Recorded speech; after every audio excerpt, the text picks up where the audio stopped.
The opinions expressed by tonight's guest do not represent the opinions or position of Spaced Out Radio, syndicated carriers, or anyone associated with SOR Media. Listener discretion is advised.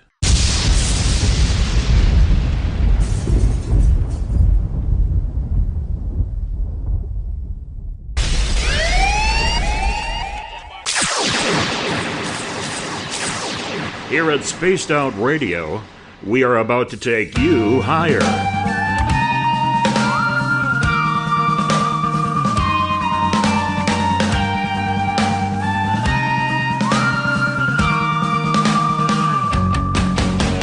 Broadcasting from the Rocky Mountains of Colorado to you listening around the world.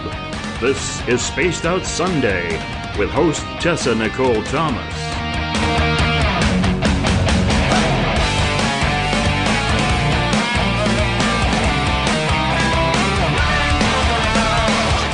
You can follow Tessa on our Facebook page at Spaced Out Radio, on Twitter at Tessa TNT, and you can subscribe to her YouTube channel. Go to youtube.com/Spaced Out Radio for the archive. But we break on command 'cause women rule the world.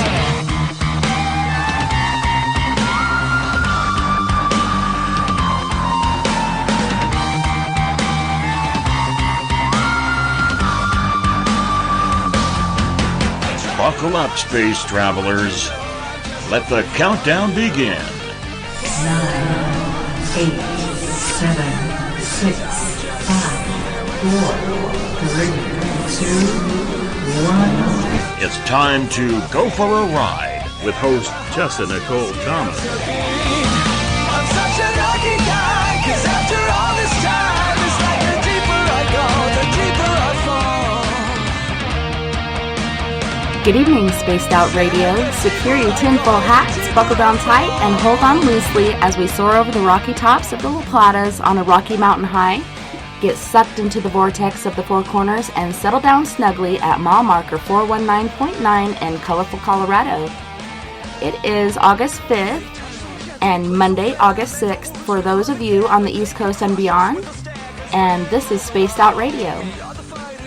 I hope you guys had a rockin' week, an awesome day, and an even better evening. I am your host, Tessa TNT, and I am live tonight broadcasting from beautiful Bayfield, Colorado.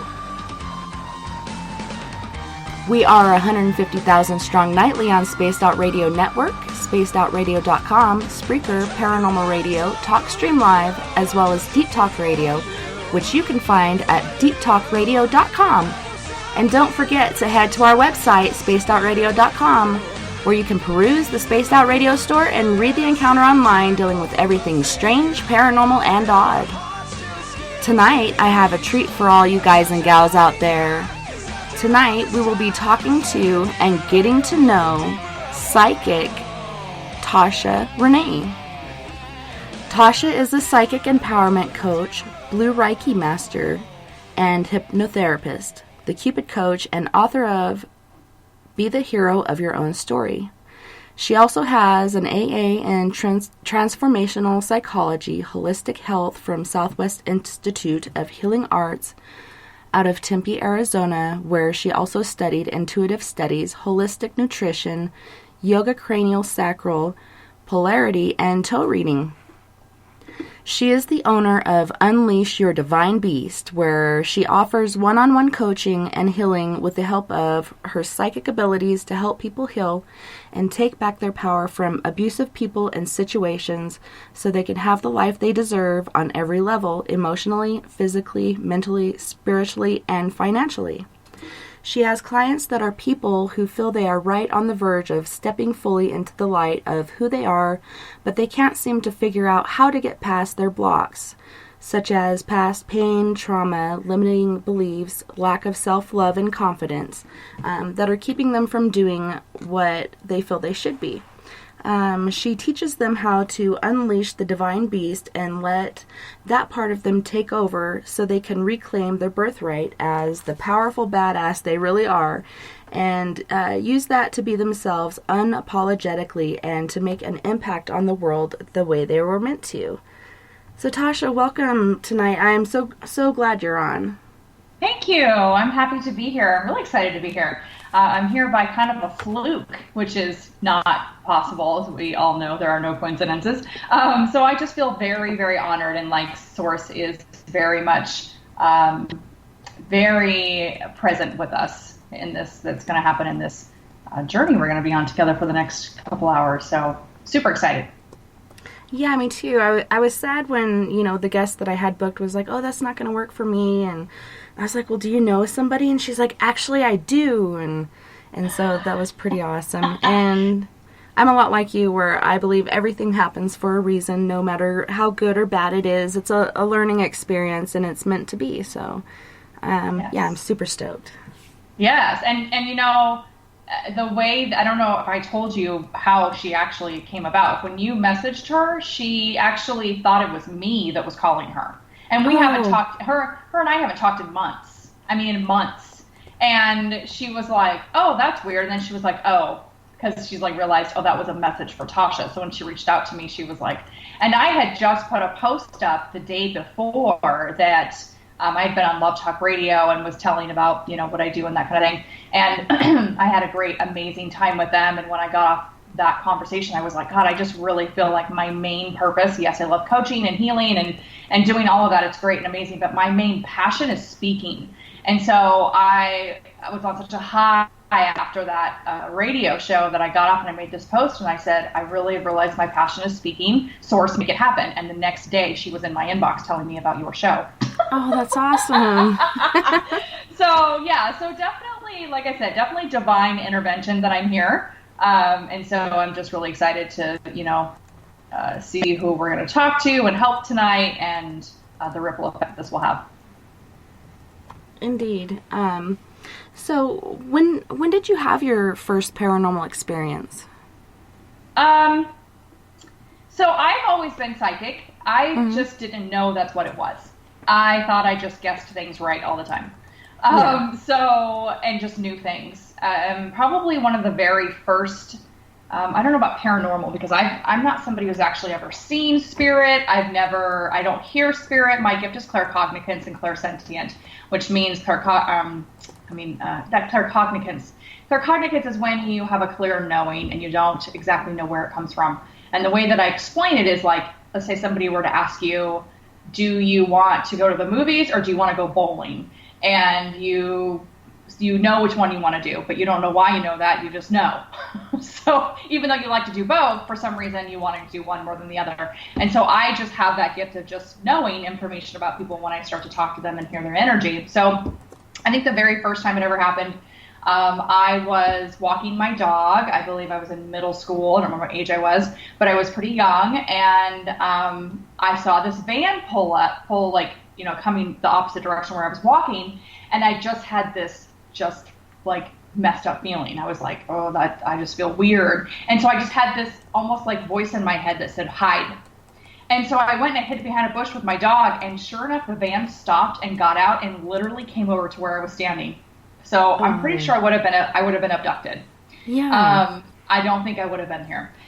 So that was probably the first thing. And then the coolest thing that's ever happened to me paranormal wise, the closest thing I've ever had to an experience with a ghost is I was at home one day and there was nobody home and my dog was outside of the door and I heard this like super loud on the bathroom door. I had the bathroom door closed and I was like, and my dog's really protective, but she wasn't barking. She kind of whined, which is not like her. And it was loud. Like it was like somebody did it. It was not, you could not misconstrue it as anything else.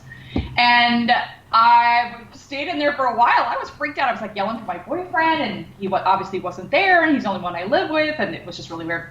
And so I then talked to my friend, Jocelyn, who's extremely psychic. And she said, if that happens, you're supposed to tell them, hey, make sure you tell them, I don't know what you're trying to tell me, but you're scaring me. You need to find a different way to tell me what it is you're trying to tell me. So I went home and I said that. And about a month later, a friend of mine that I hadn't talked to in a very long time, like close to a year, she she calls me and she goes, your number keeps appearing in my head over and over and over and over again. She's like, I don't know what's going on, but we're supposed to be in contact. And I was like, well, that's weird. And so she's like, I'm going to be in town, actually. She lived in Vegas. And she's like, I'm going to be in town and we should go to dinner. Okay, cool. So we go to dinner. We start sitting down. And she goes, you remember Gordon Gross, your old boyfriend from high school? And I was like, yeah. She goes, we actually ended up dating. And I was like, what? And she was like, yeah. And I was like, that's crazy. She goes, well, the sad thing is he died. Oh. And I all of a sudden felt him next to me. Like, it was the weirdest thing. I was like, and I got in the car and it was even more like dominant. And I was like, okay, you know what? I know that you're trying to get my attention. It sucks that you're gone. That makes me really sad, but you cannot be around me. I can't handle it. You gotta go. And I immediately felt the energy leave. And I didn't have contact with him again until, I used to be a dancer. And one night when I was dancing, his best friend came in and he said, I've been having dreams about you. And he's been telling me to tell you to talk to his ex to get the ring that he gave her. And I was like, it was just very weird. It was a very weird experience. So that's the closest I've ever come to like having the whole like ghostly experience of paranormal. I've only had 2 of them. But yeah, weird, very weird. So you said you've always known that you were psychic. Well, at first you didn't. You just thought you were right all the time. But when you did come to that realization, were your parents and peers supportive of you? Or did you get treated oddly in any way? I've only just come into my, like accepting my gifts in 2014. So 4 years ago? So I've always kind of been, I kind of have a pretty blunt personality and really kind of, I've always kind of spoken my truth for the most part. So I didn't really have any issues with that. I've had people call me a liar, people that don't know me. When I've shared my radio show, I used to run Spirit Therapy Radio. And when I would run that show or I would, run a show that would say that I was going to be the guest or whatever, I've definitely gotten, pushback from that of people saying that I'm the devil and just stupid stuff that makes me laugh personally. People that don't understand or that people who have had really bad experiences with with entities or bad things. And so they just have shut everything off and shut everything down. But no, I think I was more harder on myself than anybody else was. I mean, having this particular gift that I have, in my opinion, the hardest of them because it's almost like I'm just hearing my own voice in my own head, but it's not like it's like this permanent thing. It's a feeling I get, and then words come out. It's almost like channeling, I guess. But it took a long time and I still do on some aspects, second guess myself. Okay, was that right information? Because it's not like I have somebody or something telling me, I have to really just trust that what I'm getting is not coming from me. It's coming from somebody else. So I think I was just harder on myself than, Shelby Killebrew is probably one of the most talented, amazing psychics ever. I've known her since 7th grade. She's amazing. And she's the one that told me I had gifts and abilities, and I didn't believe her. I was like, I don't know what you're talking about. And she's like, you do. You have abilities. You know things. And I'm like, well, yeah, I kind of guess things right. She's like, no, you don't understand. And so when she came out of the psychic closet, was what I like to call it, because she's been psychic her whole life, but didn't really announce that she was afraid to. And her family did. A lot of people do get backlash for it. So yeah, I used cards at first. I would just talk to somebody, flip over the cards, and then I would go online and I would research what each card meant. And every time I pulled cards, they were like spot on for everyone. And they still are to this day, which is awesome.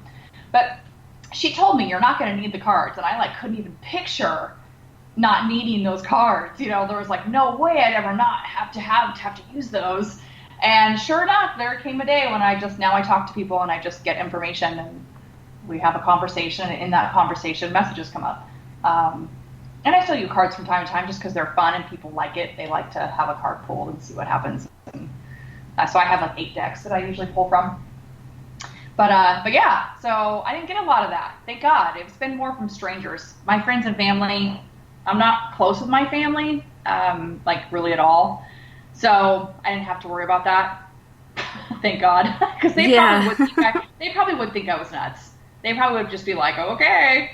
They probably would just roll their eyes and look the other way, like, okay, there goes Tasha being weird again, because that's just kind of how they were. But so yeah. Yeah, that's super cool. Well, you just recently started a new site. What can you tell our listeners what that's all about? Yeah, so I started a site called Divinely Sexy 40 and Over, and it is an Instagram page, a public Instagram page for women who are 40 and over who want to dress sexy and ask questions about sex if they want to, or mainly just to post pictures of themselves sexy. And the whole reason I did that was because women in general get backlash for dressing sexy, or if you're not a model or an Instagram model, or you're not, I don't know, lingerie model, it's not like your thing to do, or you're not like a bodybuilder that's showing off their body, you haven't, you get backlash for it. And especially women who are over 40, there's a stigma put on them that they're not supposed to be sexy. You're not supposed to dress revealing. You're not supposed to show cleavage. If you're a business owner, a coach, for instance, or you're, even a teacher, you're not supposed to dress provocatively. Supposedly, that lovely word, I hate that word. You're not supposed to show this, like, that you have, God forbid, a natural, instinct of sexuality. Women are very powerful beings to begin with. But the whole point of the page is to try to break that stigma and show that we can still be powerful, amazing women and be successful coaches and do all of these things and still show off and express our sexuality and our sexiness, that it's not something to be ashamed of. It's something to embrace and to remember how divine it is to be a woman with sexuality. There's a lot of freedom that comes in that. I don't know, have you read the book Conversations with God? No, I haven't. So Conversations with God is a book that was channeled, God was channeled through a gentleman by the name of Neil Donald Walsh, who actually lives I'm in Oregon, and he lives in Ashland. And he channeled three books from God, and then went on to do other books as well, but he's the first three main ones. And in that book, God talks about how the shame of sexuality is literally the downfall of our complete existence. Everything that is wrong in this world is a root problem of sex, besides, feast and, hunger and poverty, that type of thing, right? But when it comes to like power issues, political, it comes to violence, it comes to all of these things are based on sex, which is just a really interesting thing. You're either trying to hide it, you're angry about it, there's shame put on it. You walk around, I tell people, women, right? If you think about it, the world had no men and you weren't attracted to women. Would you dress sexy? Would you walk around? Probably not. You'd either walk around completely naked because you just don't care and don't want to wear clothes anymore, or you'd be really super comfortable. It probably wouldn't even matter. So it's just this weird stigma that's happened, and I just really want to give people an outlet and give myself an outlet. It's been hard for me to allow myself to do that because I have a very strong sex appeal in my look. I always have, even from a young age I have, unfortunately. And just really hasn't been a place for it. And it's my stigma that I put on myself was, if I do this site and I do these pictures, is my perfect partner going to not go, well, I don't want a girl that does that. And then I had to check myself and say, my perfect partner would never say that. My perfect partner would high five me and say, thank you for trying to demolish, shame that's in the world. That's what my perfect partner would do. And if a client doesn't want to hire me because, again, God forbid, I'm dressed in some lingerie, that's not my perfect client. My perfect client is somebody who looks at that and finds that empowering and says, I want the confidence to do that. That's what I want to do. And that's my perfect client. So in a way, it's kind of weeding out people that aren't right for you anyways. Because you just kind of, those people would have probably caused you problems of some sort down the road. But yeah, so if you are listening, I don't care if you're in a different country, and you are a woman that's 40 and over, and you want an outlet of a very supportive, amazing group of women. I just started the page on Friday. There's also an opportunity to make a little bit of money. I have put the option, if you don't want to, you do not have to, but there's the option that if somebody wanted to buy clothes for you and do a personalized shoot that was not nude, by the way, unless that's something you want to do again, totally up to you, but not pushed. There's an option for that. to charge for a set of pictures that are personalized for that person and make a little bit of money. That's not really pushed. It's more of a thing to just have an outlet. So yeah, if you guys are wanting, again, it's Divinely Sexy 40 and Over. And you can find that on Instagram. Just put in those words, or you can, of course, get a hold of me on my Facebook somewhere and ask me that name again if you didn't get it written down. For sure. Yeah. So, let's see. Have you ever had any alien or UFO experiences? I have not. I think it's because I think I've turned off a lot of things because, again, I've been very fear-based growing up, and I specifically remember watching this documentary about alien abduction when I was I had to have been 15, 16. And it scared me so bad, I literally stayed up all night crying, thinking they were going to come and get me. So I'm pretty sure I've turned that off. But I will say that, so I do what's called blue Reiki, right? Which is different than Reiki. I've done a Sui Reiki since 2012. I graduated with my certifications in that. I'm a Reiki master. And then Mujin Choi is a very, very, very powerful telepathic healer on Facebook that I've known for years. And he channels the Blu-ray beings that are the 8-foot tall Blu-ray beings that are from the star system family. So not your Blu-ray healers that are here on the earth, but the actual, Palladian star family. So he's been channeling them for a long time, and he had a course that was 10 weeks long, and you basically get healings that are channeled from them into him, into you, and you take on their energy to be able to do this. And the weirdest stuff has been happening since I did that. It is crazy. Like when I do sessions on people, just 10-minute sessions that are done literally over video, they're not even done in person.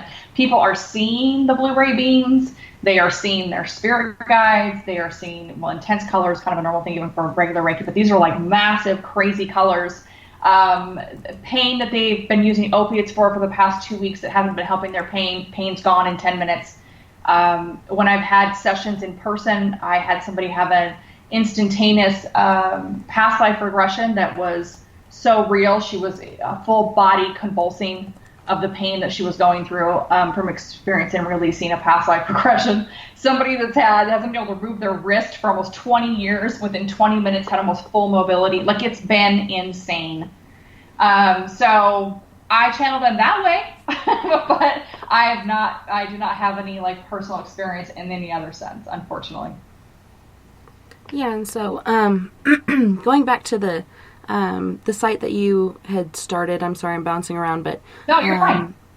Everybody's saying, interesting perspective, and I was actually reading about this the other day, and, it was talking about how other countries like France and Italy and, over in Europe, sexuality and sex is not really taboo like it is over here. It's somewhat freeing for them, and they don't have all these different perversions and such that is created by this stigma or, tabooness of it. Right. So what are your thoughts on that as far as, do you think that them kind of, putting this taboo on it is causing some sexual issues or deviancy? In the world? Well, in our country, in a lot of other countries, you don't really hear about stuff like that. No, completely. Yeah. I totally agree with what, God had said in those books, for sure. I definitely feel like there's so much stuff on it. I mean, it's really confusing because we come from sex. We come from sex. We literally are here on this earth. We are a miracle created by sex. The woman carries a child. It is the most sacred, amazing, incredible. The closest thing to an actual vortex we're ever going to get is inside of a woman. It should be cherished and honored and celebrated. It should not ever have shame put upon it. It's ridiculous. To me, it's no different than somebody saying, if somebody says, oh, well, she dresses like that, I don't want to hire her as a coach, or she dresses like that, so, oh my God, I don't want, my children talking to her, or whatever it is, right? We shouldn't associate with her. That's no different to me than somebody saying, well, if you wouldn't have dressed that way, you wouldn't have gotten raped. If you wouldn't dress that way, people wouldn't catcall you and disrespect you and call you names and call you a whore and call you a hoe. Like, are you joking me? Yeah. So, it's the whole, premise of that is just, it's all, think about the political side of things and what's happened and I'm not into politics at all, but think about just the highlights of what's happened. Look at Trump and what's happened with his wife and the whole porn star and paying her off and all the crap that's totally problems that's caused. Let's go back to Clinton. I mean, hello. Yeah. There's so many things that have happened that have literally come from the shame of having sex and being sexual and being a sexy woman. And it's just really, it's very interesting. It's sad that we have this stigma on it. It's ridiculous that you would look at somebody's worth because they're less valuable because they are showing off their form that they literally were born into. It makes no sense. Well, and that's why Europe, for instance, doesn't have the problem because they're naked everywhere. They don't care. It's a body part. Who cares? For sure. And it's funny, not funny, haha, but funny, peculiar how people do the blame thing. Had you not been wearing this, or had you not had this makeup on, or whatever, it wouldn't have happened. No, it would have happened anyways. You look at, they have rape victims that put up these outfits that they wore at the time that they were raped, and a lot of them are sweatsuits or stuff that you wouldn't consider sexy. It's not anything to do with what you're wearing. Maybe it's more easily accessible, who knows, but it's not your fault that this happened to you. It's that sick individual that decided to, force themselves upon you. And that's like saying that babies deserve to be raped because they were naked. It's ridiculous. It's ridiculous. It's like, I was on Instagram and there was a gentleman who shared a picture of a woman who was in basically her clothes were off. She was in her lingerie, her bra and underwear, and she was passed out on a bench, completely passed out drunk. And the meme said, "Dear Universe, jackpot," underneath it. And I was like, are you basically just sharing rape culture that he just hit the jackpot because she's she's hot and she's passed out, so now he's going to have sex with her. It was disgusting. I was just like, wait, I'm sorry, what? It's the same thing with body shaming. I can't tell how many women in just 2 days have written me and been like, oh my God, I've been looking for an outlet for this. Oh my God, I feel like something's missing for me because I'm not allowed to share who I am in this aspect and my power of this as a person. Do you know that there are actual coaches that are now teaching people how to manifest during orgasms? Your orgasmic energy, when you have an orgasm, can be used to manifest, which doesn't shock me because think about the energy that's happening when you have an orgasm. Mm-hmm. It's insane. It's one of the most literally explosive, energetically and otherwise, that you're ever going to feel as an individual. Nothing, no drug can top that, can make that, replicate that. So there's literal people that are being taught to do that. And it's crazy. It's amazing and awesome. And today, I'm still fighting my own stigma with it. Today I posted a picture that wasn't really any different than, you and I were talking about this earlier, that I look like I'm wearing a bathing suit, but it's just a bodysuit that I'm wearing. There's no nipples being shown. There's no nothing. It's just me in this cute bodysuit that's basically a lingerie bodysuit. And it took me 20 minutes to hit that send button, that post button today. I had to look at that for a while. I was like, do I want to post this? Do I want to post this? And that was exactly the reason I did post it. Because the more I have to think about why this would be wrong is just confirmation of why. I've had women in the past 2 days backlash me for, I did a video explaining what I was doing. I brought my friend Amber Brio on. She's a sex and a body positivity coach. She has a great way of putting things. That video was just amazing. And I had 2 women say, oh, this is crazy. I can't believe you're posting things and you're doing things like this. And I was just like, I appreciate people saying stuff like that because it only confirms that the reason I'm doing it is for the right reason. when I stop getting responses like that, then I'll know that it's time to take the page down, because there won't be a reason for it. Yeah. And it's also, typical for people, I'll just say again, over in Europe, where they are more open-minded about, your sexuality and the body and not so taboo with it, people can freely breastfeed, and they don't even really cover. Like, over here we cover, and you still get comments from people like, oh, that's disgusting, why do you have to do that in public? Well, the baby has to eat, and it's not disgusting. It's actually a beautiful thing. And, it's just body shaming again. And there's these comparisons that you see out there with a chick and her breasts are basically hanging out because she's got this, cleavage showing shirt on, and a girl right next to her breastfeeding her baby, and that's okay, but the breastfeeding the baby isn't. It's just, I don't know. It's disgusting. It's disgusting. And until we do and start having more sites like what I'm putting up, and until we have the courage to start just posting our own stuff out there and be the change we want to see, this shit's going to continue to happen. Until we have the courage to say, I know I'm going to post this and I'm going to get people that are going to be triggered by this, but that's really none of my business, because I'm doing it from a place of not, hey, look at me. I'm doing it from a place of, hey, look at me doing something that's natural, normal, trying to let you know that you too have permission to do this. There's a difference in that energy that's coming out. There's a difference in that. And that's what I want people to focus on, is the fact that, like, when you do something like this and somebody comes back and calls you a name or calls you, tries to make you feel bad for it, it has nothing to do with you.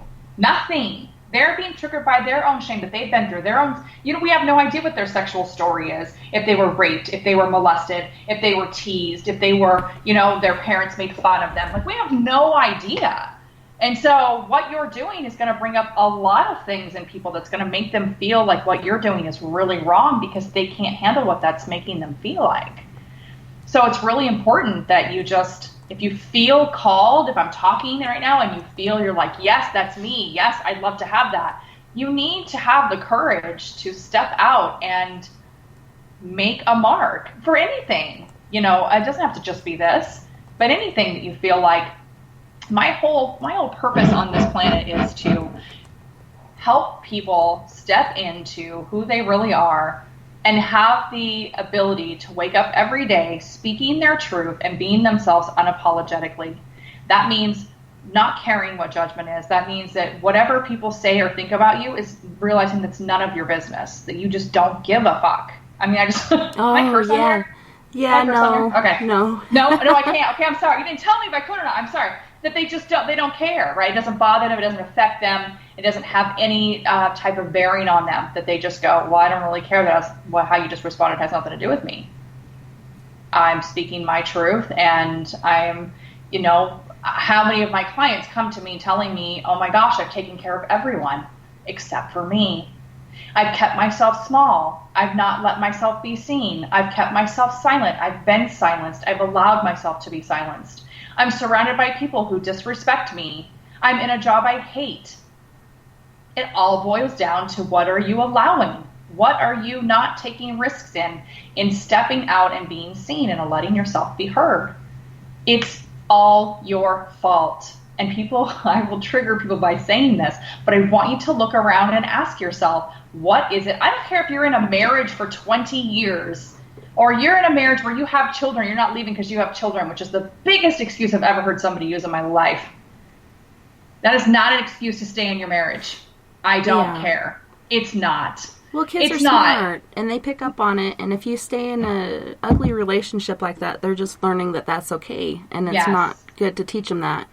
Yes, I had a woman who, she was not in an abusive relationship in the sense of physically abusive, but her man was emotionally abusive, and he was neglecting her and the children. I think she had 4 kids. Mm-hmm. And she called me and she was like, I have no money. I literally only get like $10 a week because he takes everything and he pays everything, and I don't have anything and I don't know what to do. And I said, well, she's like, I can't leave because I have children. And I go, well, I call BS, first of all, on that. Second of all, are you willing to do whatever it takes? And she's like, yeah, I can't do this anymore. I said, okay. So I started calling shelters. If you're at your wit's end, you're at your wit's end. You're at your rope's end, you're at your rope's end. So I started calling shelters.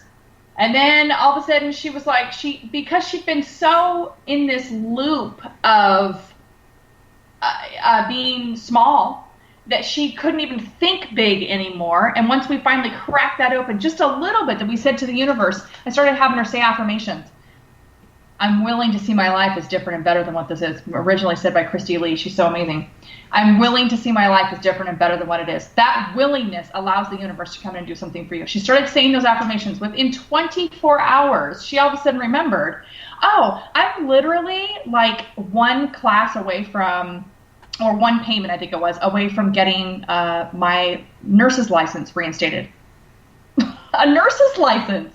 I mean, how much money nurses make, and not a whole bunch, right? But enough to support herself. Mm-hmm. And then she remembered that in her grandmother's will, it said that if she left her boyfriend, that she would have $10,000 coming to her. So she left her boyfriend, and she got gifted $10,000, started her nursing career, and within a week had a home and was out of his grasp in a week. That's awesome. It is awesome, because you have to be able to look past where you're currently at and have some willingness to understand that you don't know really what's going to happen, but that you believe something's supposed to be happening that's better than what it is. I literally went from being almost homeless 3 times in 1 year to living in the middle of downtown Portland in the 12th floor of a beautiful high-rise. I live in the richest part of downtown Portland. I've never lived anywhere like that before. And I manifested that within 3 months. I looked around and I got tired of how my life was. And so every single day I started saying to Source, to God, whatever you want to call it, I started looking up to the sky and I started saying, you will get me a high-paying job where I can afford my own beautiful home in the middle of downtown Portland with a view of downtown. You will do this for me. And I started demanding it. And within 3 months, somebody from Facebook called me. I was making $13.50 an hour, working, 29 hours a week, working from home. And somebody called me and said, I have a work from home job that's $4,900 a month, salary. Do you want it? Yeah. Yeah. So I took the job, and it literally, because again, I was so stuck in being small, it took me 2 weeks to realize I had enough money now to get out on my own. 2 weeks. I didn't even put the pieces together. I all of a sudden went, oh, I don't have to live here anymore, rent this room for this. I was 40 years old. This was only 2 years ago. I was 40 years old renting a room from somebody in her 60s. And I was like, I don't have to be here anymore. Oh my gosh. And I dropped to my knees. I started crying. It was an amazing day. And when I got my place, I had 5 different places picked out. Every single one of them was not totally what I was looking for. The very last one, of course it was. Couldn't have scripted it better. The very last one, none of them had the view of downtown that I really wanted. None of them were really in the Pearl District where I wanted to live. And the very last one, he showed it to me, and I literally started crying when I saw the view. I was like, oh my gosh, this is my home. And he was like, well, do you want to see the workout room and the sky? We have a rooftop, access or lounge up there. And I said, nope, I just want the papers. Yeah. I don't care about anything else. But yeah, I swear by affirmations. I swear by them, because if you are not able to see how your life is, you still have the ability to change things. Everything we have and don't have is a direct reflection of how we feel about ourselves at the core and the belief system we have about it. And it all starts from a thought. Your illness on any level, mental, physical, even physical, yes, people physical, is all a thought process. And if you're born into an illness, you have the ability to change that. Does it happen overnight? No, not usually. It does for some people. Does it mean that you personally will heal it yourself? Maybe. But you saying the affirmations of I am healed, I am healthy, will sometimes send you healers. Like I said, again, Mujin's one of them. That man, I know him personally. I am seriously can vouch for him personally. He is the real deal. He has healed autism. He has healed blindness. He has healed inoperable brain tumors on people's faces when they were going to literally die. He has cured every single type of cancer that there is, even people that are in stage 4. He has everything. Asthma, I don't care what it is. The man has cured it, and he is the real deal. I'm surprised he's not. I have the theory that people who are powerful like this end up dying. The government kills them. That's my theory. And I'm surprised nothing's been. He moves around a lot, so that's probably possibility of a reason why nothing's happened to him. But I'm surprised nothing has yet, because he's amazing. So anyways, those options come to you when you start saying, I'm willing to have the options. I'm willing to see my life as different and better than what it is. I'm willing to believe that I can be healed of this. I'm willing, and people, situations, miracles, healings show up for you. They just do. We're entitled to that. So how do you suggest that one would go about doing affirmations? Like, can you just write a basic line of something that's bugging you in your life, or some sort of ailment or whatnot, or something you want to change? Sure. So what are steps that you recommend? Yeah, definitely. So what I would have you do for yourself is to write down how you would like your life to be. If you were to wake up tomorrow and somebody gave you a magic wand and they said, bing, and they said, your life is perfect, what would that look like to you? What are the things you want to change? Like somebody says, okay, let's say, for instance, like anxiety, right? I have anxiety. I deal with anxiety, whatever. I want to be free of my anxiety. I want to have inner peace. I want to have blah, blah, blah. So you write that all out. And then what you do is you don't ever want to say the words, I want. Because when you say the words I want in an affirmation, writing it out is fine, so you can try to figure out what it is, the things you actually do, would like your life to be different as. But when you use the affirmation portion of it, you don't want it to use that word, because if you do want, then the universe brings you more wanting, more things to want for, more situations where you feel like you need to ask to want more. So it's I have, I believe, I am willing, I am. So instead of saying, I want to be powerful, you'd say, I am powerful. I am in my power. I am powerful. If you can't see yourself as powerful, then you say, I'm willing to see myself as powerful, which opens up a whole different vortex of feelings, right? It makes it open. It makes it surrender. If you say, if you're not somebody, when somebody says, oh, everything's working for your highest good, and you roll your eyes and go, BS, then you would say, I'm willing to see that the universe, willing to believe that the universe is working for my highest good. I'm willing to believe that. There's a difference in when you say it, like a total difference.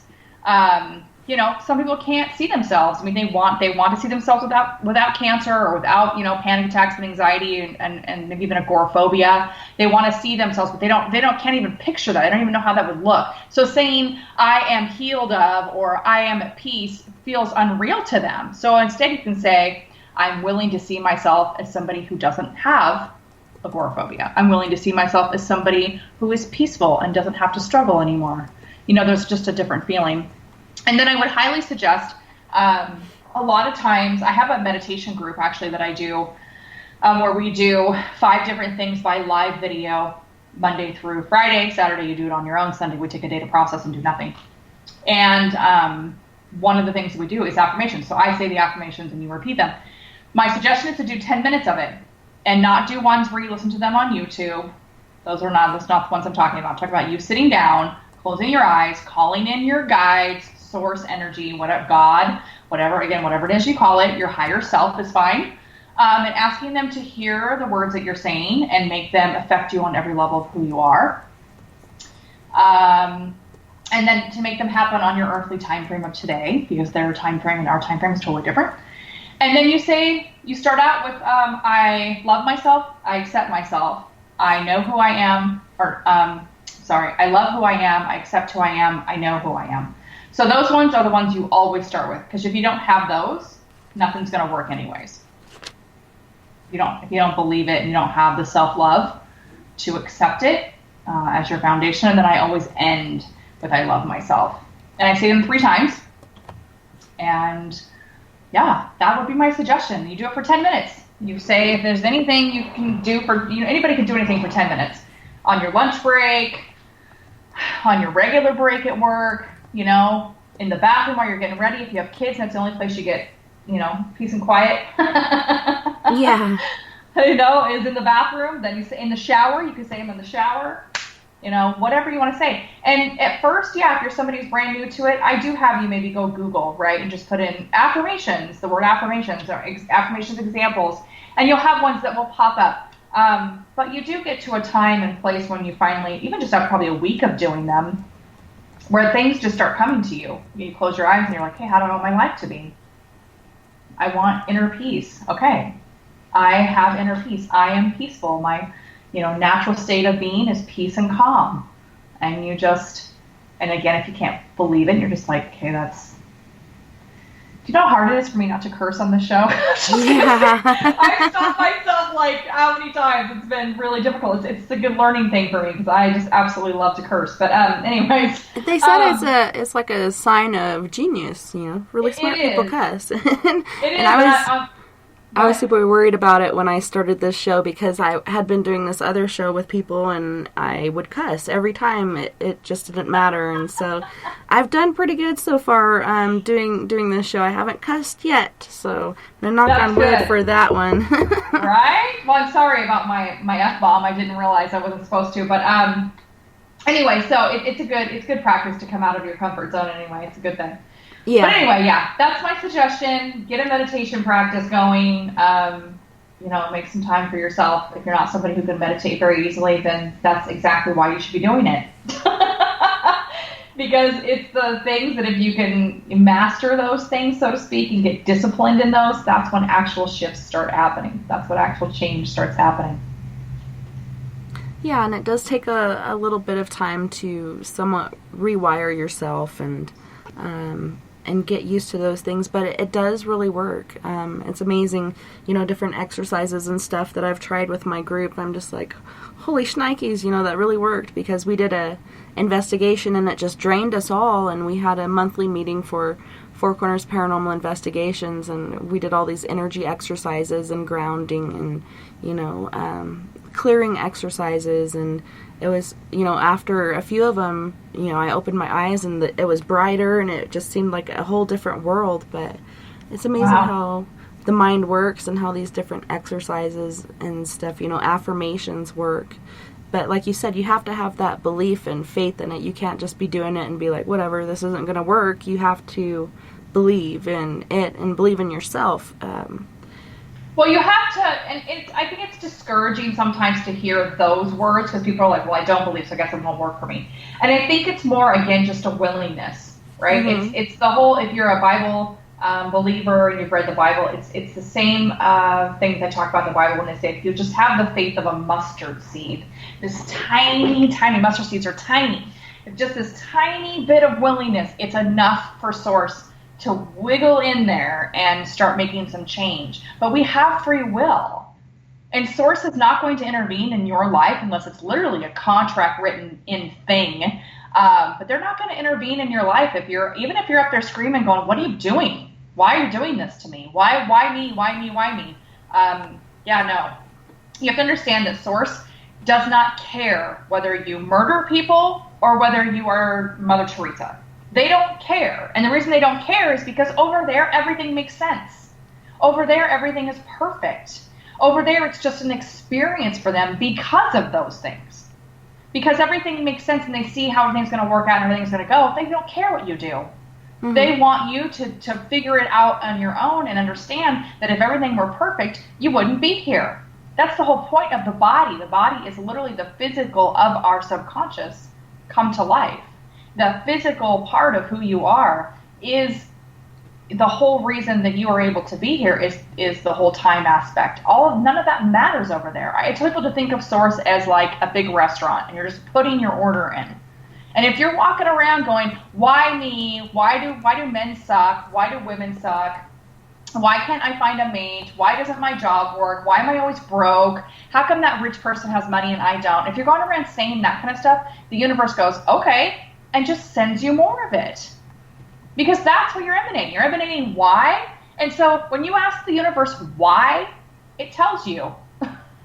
Yeah. So start asking why, how, not why, but how. How can I become a rich person? How can I have $10,000 in my bank account? How can I be anxiety free? How can I have inner peace? How can I have an amazing husband? You start asking how instead of why. Oh my gosh. The universe has to rise up and give you an answer. So when you looked around and you're just like, oh, no, but that doesn't work for me because if you don't understand, I just keep getting these people coming into my life over and over again, and that's not my control. Yeah, it is. It's all your fault. All of it. I promise you, if you would change your thoughts or try, because nobody can really just change their thoughts, right? If you would have the commitment to change, do affirmations for 30 days and change, be really, really aware that every time you have a thought of why or why me or victim mentality, basically, and you were to change your thought into something else after it, like nobody's telling you to stop thinking those things. That's ridiculous. Even people that are highly enlightened still think things. It's what the thought is after that.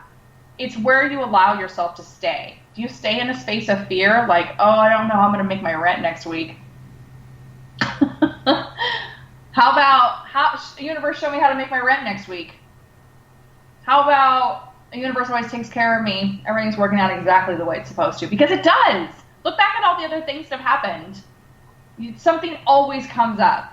Something, someone, I don't care if it's even just a, by the skin of your teeth type thing, which, by the way, it's not the life you're supposed to lead. But because people are in lack so much, that's what happens.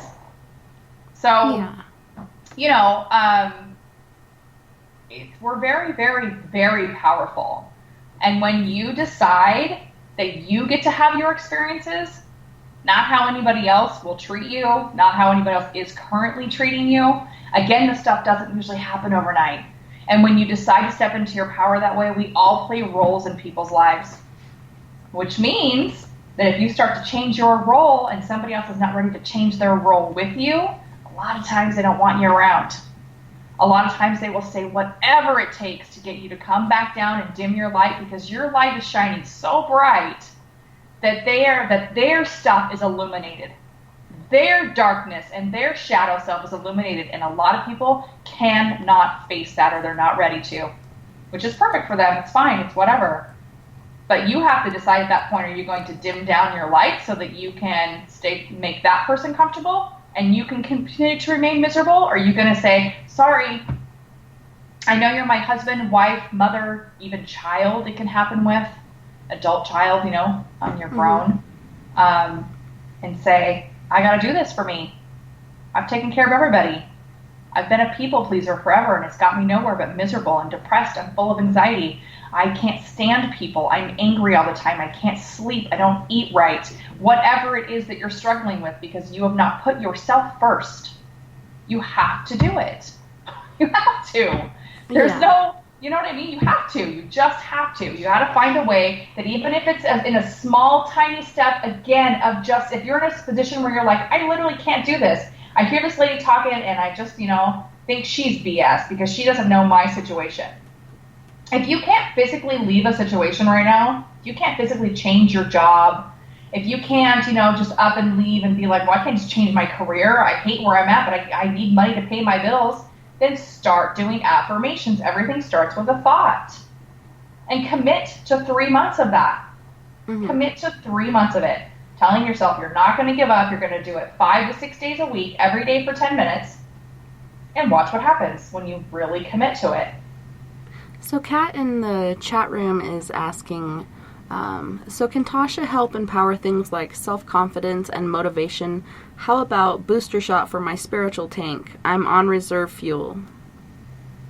Yeah, no, I mean, is she talking about like affirmation-wise, or is she talking about healing-wise? Because I can do both. But yeah, I mean, in the sense of like, if you're wanting something right away, right now, I definitely, Reiki can sometimes help with that and do that. I mean, but if she's wanting in the sense of like, that's how she's been feeling every day, I probably need to have a little more information from her.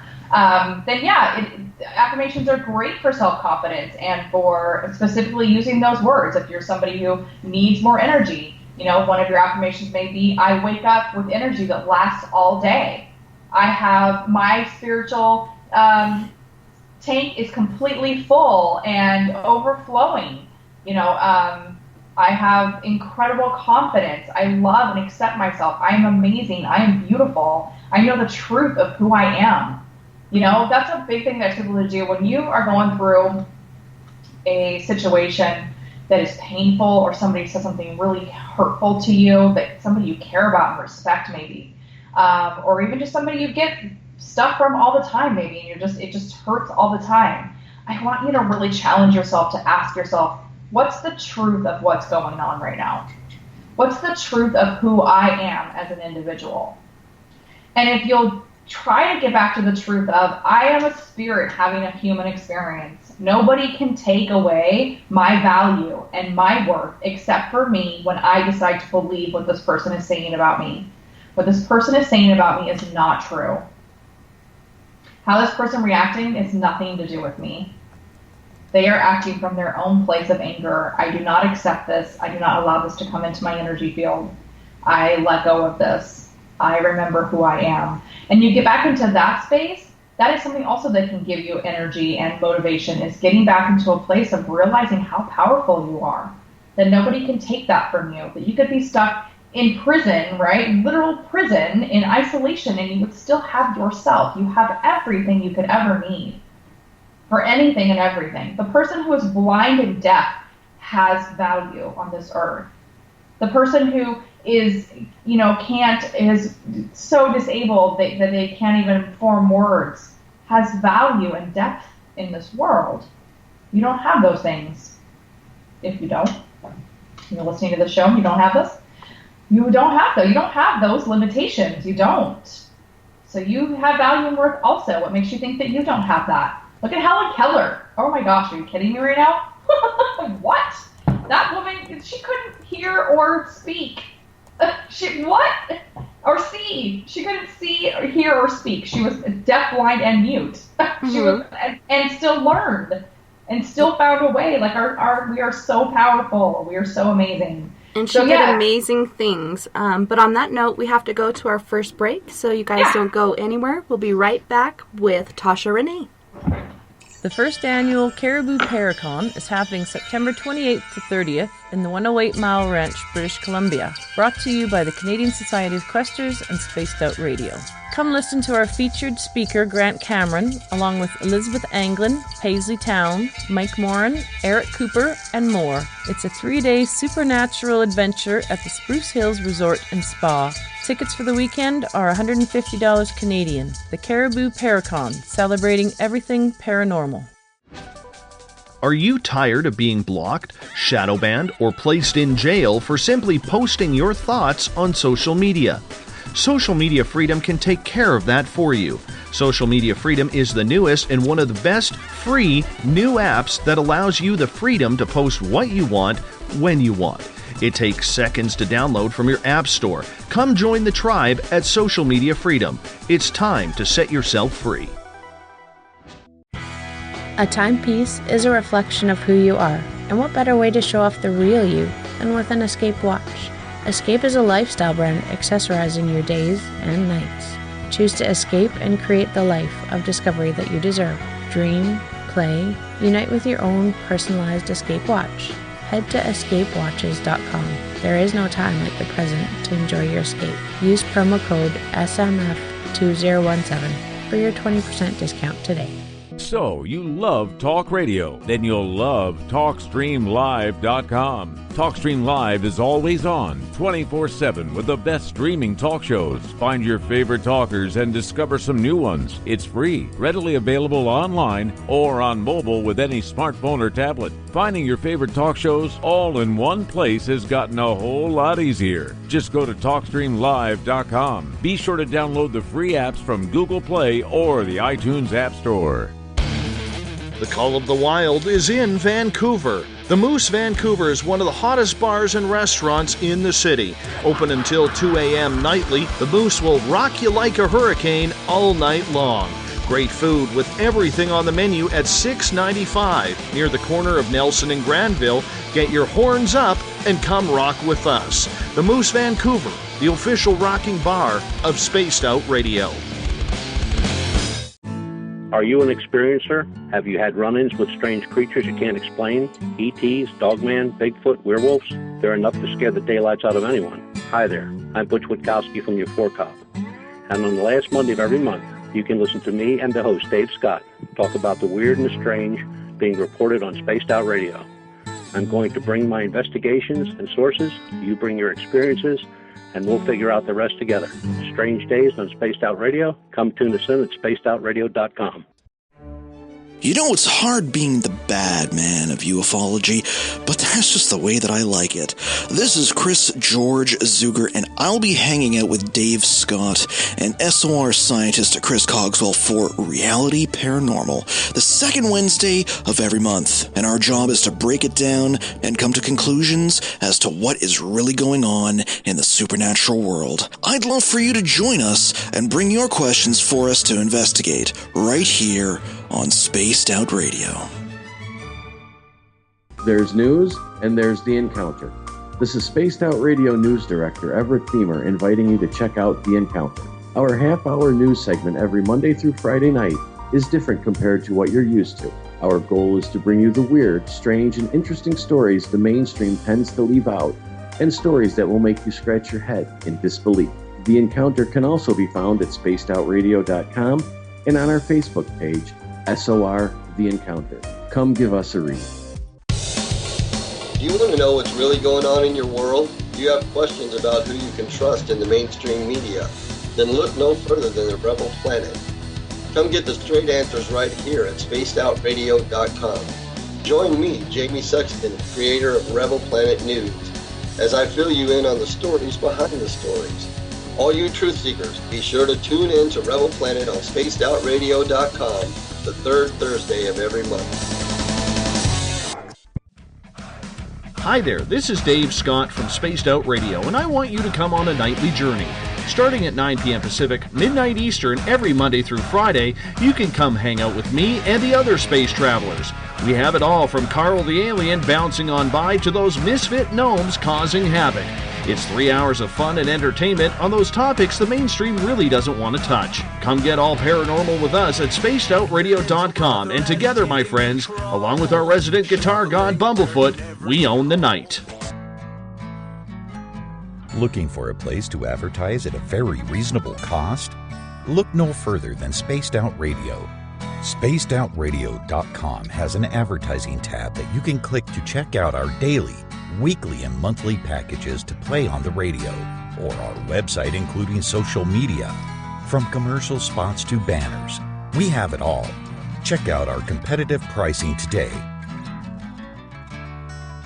Visit purpleplates.com today. For over 40 years, the Purple Energy Plates have been delivering amazing results for their many customers.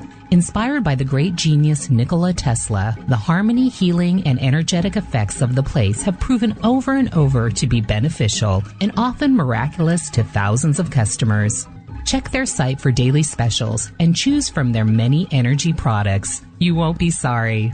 Visit them today at purpleplates.com. Tonight's show and topic of discussion do not necessarily reflect the opinion of Spaced Out Radio, SOR Media, or its hosts. Listener discretion is advised. Here comes the second hour of Spaced Out Sunday with host Tessa N Thomas. Subscribe to us on our YouTube channel, Spaced Out Radio. And you can follow Tessa on Twitter at Tessa TNT. Now, back to the show.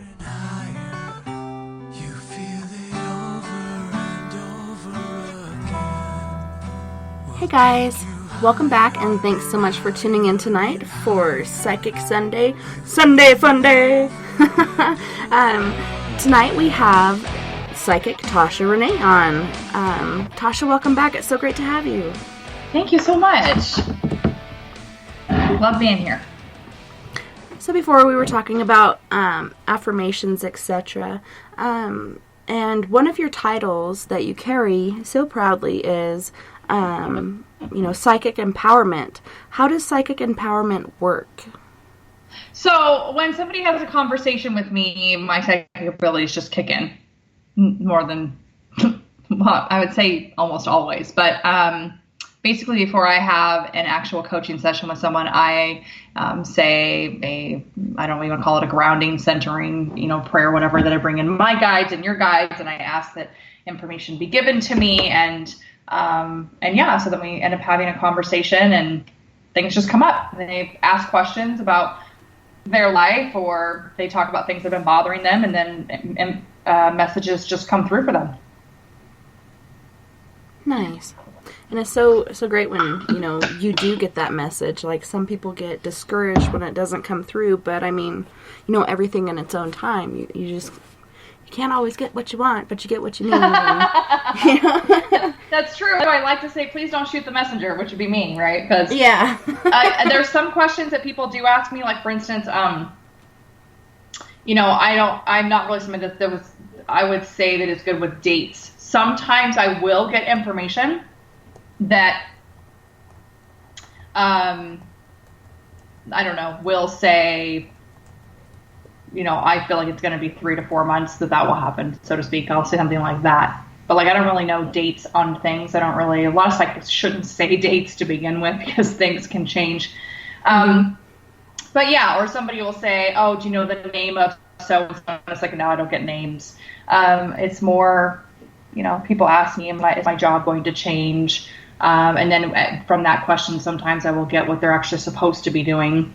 Where I'll pick up some things about them that says, oh, well, I get that you've been thinking about this, or you want to do this, or whatever, and usually that's spot on. So it's just a really interesting process that happens. So not always, like you're saying, sometimes people ask something, I'll be like, I used to get really nervous about it and be like, what if I don't have the answer? And now I just don't care. Because I'm like, it's not me that's doing it. I'm here as the body vessel for source to give the information. But if sometimes that information you're asking me isn't meant for me to give it to you, it's meant for another psychic to give it to you. It's meant for you to figure it out on your own. It's meant for you not to have the answer. It's meant for you to make you angry and, upset and make you grieve because that's the only thing it's going to take for you to get to a place where you can actually clear something. Because if you were given the actual answer on how to do something, you wouldn't be able to, go through that and grow and change from it. So that's the other thing. There's things that I literally have struggled with for 11 years now that I can't even tell you. I'm this powerful, amazing individual who's literally manifested an amazing home. And there's still certain things that I haven't been able to fully release. Things that I realized that I didn't want to blame myself for, but looked around and had to remember, how is this my fault? And had to really get clear on that. How is this my fault? How is it that I really want a mate and I still don't have a husband or a boyfriend? I'm 42, right? Yeah. How is it that I've labeled myself the Cupid Coach and I have proven success on helping people find mates that they are still with? In fact, one of them they're married to, but yet I'm not able to get my own mate. How is that possible? How is that possible? I've had to ask myself, how is that my fault? And, I had to get really real with some of those answers and be like, oh, okay, that's what I've been doing. That's why that hasn't worked. And really, get really deep and clear about it, and just get honest, and just say, okay, now that I know that, I'm asking that source come in and bring me people, situations, and my own answers on how I clear that so that I can move forward, because I don't want to stay stuck and I don't want to stay small. I want to shine bright so that people can see their path, and then so on and so on and so on. Yeah, and I find it I can give people really good information and advice, but when it comes to myself, I feel like I'm trying to deceive myself because I want the best outcome. So, when it comes to gut intuition, I listen to that, but when it comes to, giving myself advice, it's kind of hard to trust that, Yeah, so, and it's not really, it's not about trusting it, I don't think. I think it's more about having the courage to do what it is that you're getting. Because it seems really frightening. Let's say you are somebody who deals with anxiety or panic attacks or having to face those things. And you're getting signs that you should go out and do things that are going to probably invoke that. Or the opposite. You're getting signs that you shouldn't go out and do that. And so that means you're not going to be able to go out with your friends. Or you're going to be left out of things. But you're getting the real feeling that you're not supposed to go out and do those things. If you don't listen to that and you push yourself in the opposite direction, nothing changes. Nothing shifts. Mm-hmm. Things get worse. So it's not about not trusting yourself. It's about having the courage to say, this is the information I'm getting. This is what's true for me. And again, I don't care how it affects everyone. And I don't care how alone it makes me or how crazy it makes me look. I don't care. I have to do what's right for me. Yeah, and, my mentor, Kat, she passed away from cancer, but she was single for the longest time. She didn't even care to date. She was just, happy by herself, and she was, the happiest person I knew. But I know there was a time when I left my first daughter's dad because he just wasn't a good person. And I was 6 months pregnant at the time, and I was single for 2 years after that. And, you get lonely. And I was like, what's wrong with me? I'm attractive. Why aren't people approaching me? And I had this boss. His name was Lars Bjorkovich.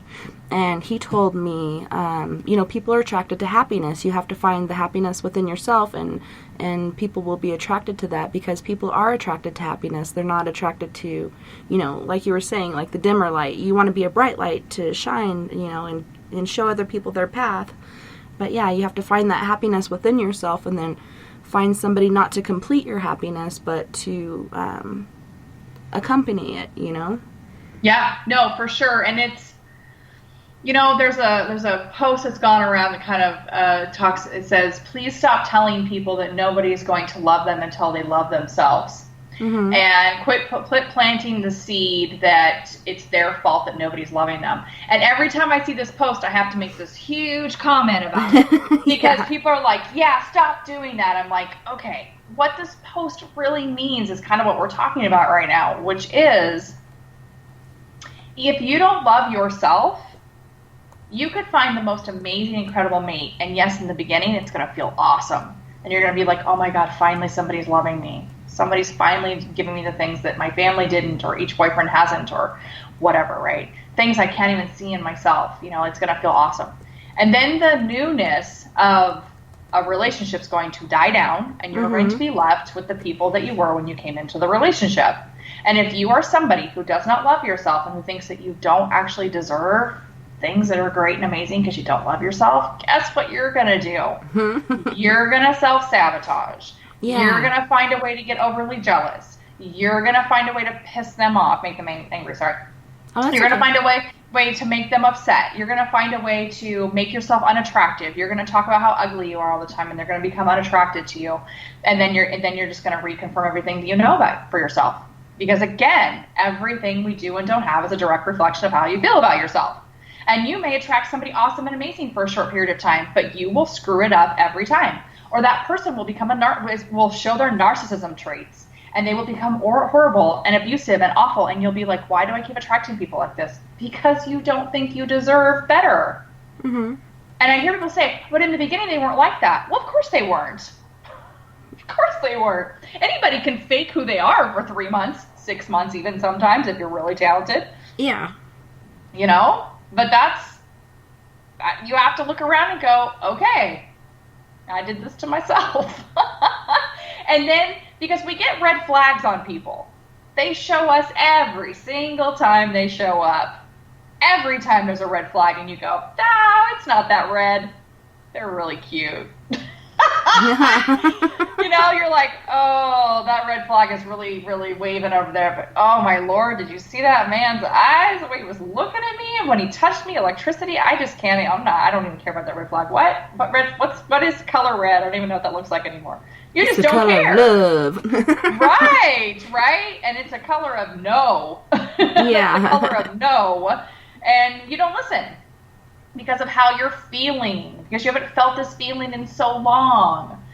I tell people all the time, when you meet somebody, 99% of the time, you're meeting somebody, actually I would say 98% of the time. 98% of the time, you're meeting somebody to learn something about yourself. That's it. It's to help you understand something about yourself. If you didn't have a strong connection to somebody, it wouldn't have triggered things in you to make you change, good or bad. If you're just hanging out with somebody who's just a surface level that you're not truly connecting with, that's not going to do anything for you. But if you meet up with somebody who makes you feel super connected, and then you feel a lot of pain afterwards when they end up hurting you, it is an opportunity for you. You've gone deep at that moment. It's an opportunity for you to clear something that is the reason why it's been triggering you in the first place. The other 1% is to make children, literally. Yeah. Marriage doesn't work out, but you have 2 kids. Well, that was the reason why you were together, okay, period. And the other 1%, family, right? So family and whatever. And the other 1% is the person you're supposed to be with. And there may be multiple people you're supposed to be with, but I am somebody, yes, that believes, I don't know about the whole twin flame thing. I think there's some truth to that. But people think the twin flame thing is like your other half, and it's actually yin and yang. So a lot of times it doesn't even match up anyways, or it's only temporary, or you guys, neither one of you is strong enough to be able to, be together and be two whole enough people to let each other do the process of coming together, and things are great, and then pulling apart and growing and coming back, and that's yin and yang. And they definitely trigger things in people, and a lot of people just can't. One is ready and one is not, and it's all screwy and it's horrible. Mm-hmm. And I think that there's multiple people that you end up matching up with. But I do think there's, the 1%, those are the 1% people that you end up changing your lives, or ends up being the one person you're with for the rest of your life at one point. But if you can go into it with more of, okay, what's this person here to teach me? Yeah. What am I supposed to be learning about myself and the world and men, and what am I supposed to be getting from this relationship that's going to help me grow and change? It sometimes can be a lot less painful when things actually, pull apart, which 98% of the time it's going to happen. So if you're lucky enough to find somebody who you've been with since high school and it's been awesome for 20 years, 30 years, great. That's something that is rare and is written in a contract, in my opinion, and you were supposed to walk a path together, and that's awesome. But for the most of the world, 98% people.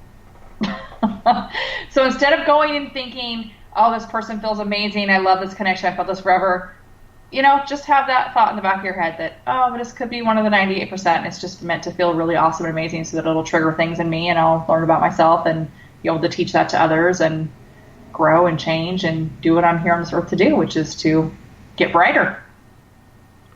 Yeah, and I think it's funny. It's not funny, haha, but funny peculiar. What you were saying about the self-sabotage, because I actually caught myself doing that. I was subconsciously doing things to sabotage my happiness, because deep down I didn't feel like I deserved to be happy. And then once I realized what the heck I was doing, I was like, F that, I do deserve to be happy, and what the heck am I doing to myself? But it is funny when you do, get certain revelations about yourself, and, they're few and far between sometimes, but yeah, for sure. Yeah. And as far as like the twin flame and everything, I mean, there's been studies done that we aren't really meant to be monogamous creatures. But some of us do, tend to stay together for forever, and some of us just, part ways, like you said, once you learn that lesson, or, create those lives that were meant to be created, or whatever the task is in full. But in the chat room, Shar was asking, what is your source that you pull from? So I used to think of it as, I don't know. I used to say God, right? Mm-hmm. Now I say source energy, which is the source of everything, because I don't think any of us has it completely right, so to speak. I don't think that God is male or female. I think it's a multitude of things. And so I just say source energy, but I think God would be probably the most relatable thing. I used to think God was some man sitting on a throne up in the sky, and was like this thing the Bible, portrays, God to be. And I don't think that anymore. I think it's it's bigger than that. It's, God is everything, but I think we all are gods. We all have the ability to do everything that God does. God obviously can do them differently, because it's everything of everything over there. And again, they don't have the physical constriction of a body. They don't have that. So they can make things happen a lot quicker because of that. We don't have that ability to shed our bodies and be nothing but souls and just snap our fingers and be places and whatever.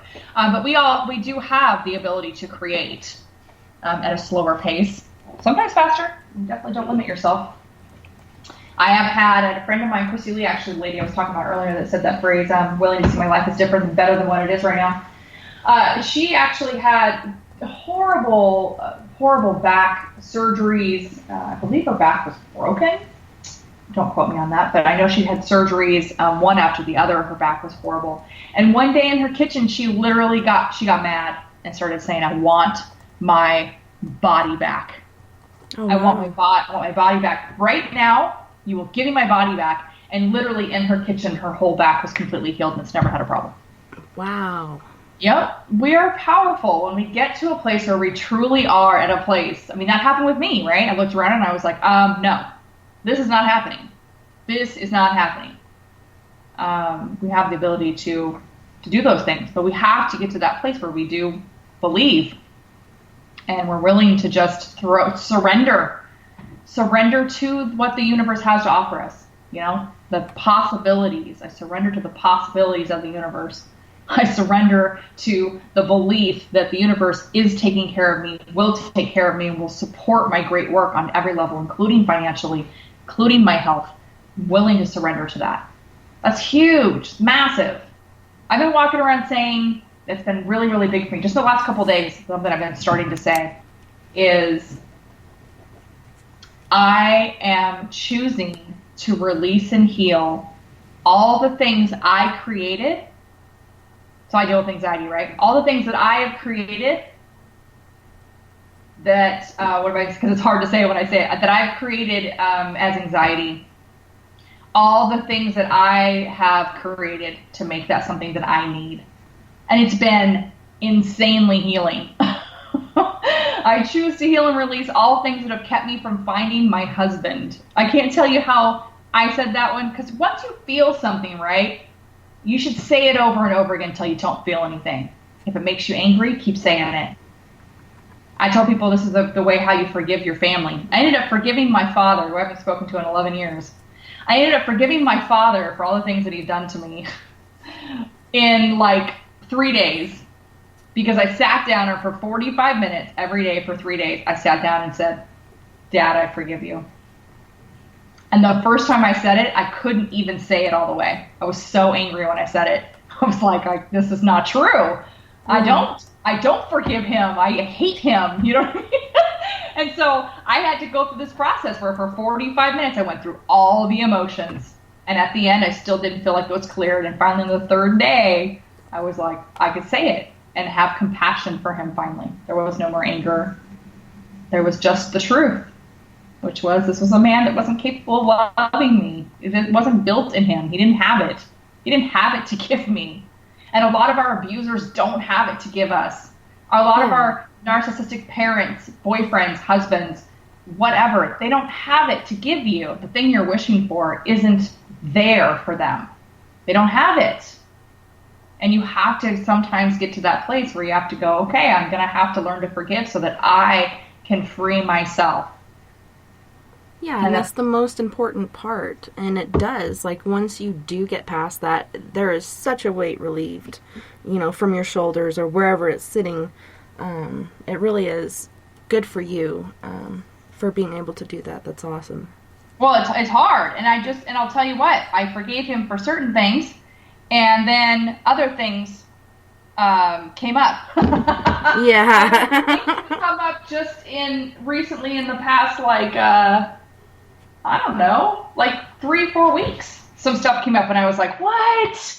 I'd almost laugh. I was like, I thought I'd let go of that stuff. I almost said it. I thought I'd let go of all that. No. So I was like, I was watching a movie actually, and something got triggered, and I was like, wow, am I really still angry about this? I had to pause the movie. Thank God nobody was here with me. I had to pause the darn movie, and I had to do some forgiveness work right then and there. I literally called in his spirit. My dad's still here. He's still on this earth. But you can still call in somebody's soul at any time and have a conversation with them. So I closed my eyes, and I called, and I asked for his soul to come and sit in front of me with my eyes closed, and I pictured him sitting right there in front of me. And I just said everything I wanted to ever say to him that I wasn't allowed to say for that thing that was triggering, right? Everything. I was mad, I was upset. And then I started to say, and I need to find a way to forgive you. I don't know how to do that, but I need to forgive you. And I just kept going until I could finally say it and get through it. And it took me about 25 minutes, but shorter than 45. But it's a process, and you have to really just again, get to a place where you want to be free more than you want to hold on to the stuff that makes you angry and the stuff that makes you sad and the stuff that makes you mad, the stuff that keeps you tied to them. You have to get to a place where you realize the only reason you're hanging on to it is because it's some sort of connection to them. And without that, without the anger, when you're actually free from it, you're actually without them. And some people will hold on to that. They'll hold on to their illness because of that. They don't know who they are without their illness. They don't know who they are without the anxiety, without the, depression. They don't know who they are. They can't even fathom or imagine it. So even though as badly as they want to let go of it, there's a subconscious thing they're holding on to that says, I don't care how many healers try to heal you, nothing's going to work because you're not ready to actually let it go. The unknown is way too scary for a lot of people. Yeah, it really is. But that freedom from that, because it does hold you back and it does tie you down and it weighs you down and it keeps you from reaching your full potential. And it's just so great when you can let go of those things and realize a lot of times people get this complex where they feel like it's their fault, but it's not your fault and you had nothing to do with it. It was that person. And like you were saying earlier, it's a projection of them onto you as far as, body shaming and such. It's just crazy. But to be able to let go of that abuse and hurt and that weight on your shoulders is just amazing. It really is. And you are free. It's a really good feeling. It is a good feeling. And, I don't want people to get mixed up with the thing when they say, what do you mean, so I deserve to be hit? So that's my fault. That's my fault I'm getting hit. Like, no, that's not what I'm saying. What I'm saying is at some point, it's kind of like when you're an addict, right? How you become an addict, if it runs in your family and it's genetic and all of that, right? It's not your fault. You're an addict, and that I do believe there are physical things that happen in an addict's brain that makes them addicted to things. And now you are addicted, right? Now you have this whole process to go through. Where it becomes your fault for an addict or somebody's being abused or whatever is when you realize that you have a choice and you continue to stay. Everything after that point is your fault. You are now become your own abuser. You have now become the alcohol, the cocaine, the sex, whatever it is you're addicted to. You have now become that you are doing that to yourself. You've done that. You have to get to a place where you're like, where you literally say, I'd rather be homeless than to be being beaten or abused or emotionally abused or be in a place where I feel like I'm being, tortured. I would rather be homeless. I don't care. I'm not staying here. And if that means you don't leave right now, again, it means you put a thought process. You start saying, show me how to get out of here. I'm ready to go. Show me the people and situations. Lead me to those situations and people that are going to help me get out of here. That's what you do. And the minute you start saying that, things will start shifting for you. But you have to get to a place where you're willing to be homeless, have nothing, be alone, deal with your feelings of being alone before things are going to shift. Because again, the universe is just waiting for you to put your order in. And if you continue to stay somewhere and you continue to think and say and act and do all these things that confirm that you are crap and you don't deserve anything and you are worthless, it will keep sending you things to confirm it. You have to get to a place where you stand up and say, I'm not doing this anymore. And I, as a human being, don't have the money, the resources, the family, anything to get out of this. So I believe in miracles. I'm asking for a miracle. I'm asking that you show me how, because I don't know how to do that. And things and people will show up. And then it is your responsibility yet again to realize when those little things show up that you are to do them. When somebody gives you advice that you're just like, I don't think I can do that, you do it anyways. Mm-hmm. Every little thing that shows up, every repeating number that you see is a sign for you that things are happening, things are shifting, things are going to work for you. There's a plan in order. It's happening. Keep doing what you're doing. Keep your mind right. Keep yourself in a place of high vibrational energy so that things can still continue to show up for you so you can see them. Because again, think about it. I want you to go back to what we were talking about earlier. It took me 2 weeks, and I'm into this stuff, and it took me 2 weeks to realize I had enough money to get myself out of my situation. If you've been in a situation for a long time, you're not going to see these things. You're not. So you have to make yourself aware. You have to ask for it. Show me. Make sure you tap me on the shoulder and show me and remind me to look and see these things, because I'm in a place where I haven't been able to. It's a process. Have compassion for yourself. Yeah, for sure. Yeah, believe that you are, it is our birthright to have our life as a heaven on earth experience in all areas. The only thing that's keeping us from having it is your belief that you don't believe it can happen for you. That's it. Think about like highly religious people. I like to bring up my family, right? Because part of my family, my aunts and uncles in California, they are Mormon. Nobody else is Mormon in our family. It's just my aunt and uncle. And their lives are pretty darn perfect. Okay? And let's think about that for a minute, because they have surrendered to the idea, the belief that God is going to take care of them. That if they do these certain things, that life will work out for them. And guess what? Life has worked out for them in every aspect. Money, health, marriage, kids, the whole nine. And I know so many people that are highly religious that are not evil, by the way, okay? I'm not talking about people that shame other people. Just to let you know, my family hasn't talked to me in 11 years. These people are Mormon. They know that I was a stripper. They know of all my psychic abilities. They know of all this stuff. They know the book that I wrote that literally called out my family in the book that I wrote, like actual emails I copied and pasted into this book. They know all of it and still love me and support me. I think I'm amazing. So I'm talking about people who act from an actual place of love, right? Mm-hmm. If we were to follow these same set of rules for ourselves, if we were to think of ourselves as God and follow those same rules of do not do this, do not do these things to harm yourself, to put yourself first in the name of love, not the name of ego, totally different, mm-hmm. your life would be the same. If you refuse to budge on harming yourself, doing these things, saying these things the way that religious people hold God in that sense, your life would be exactly the same. And that's why. Because they surrender.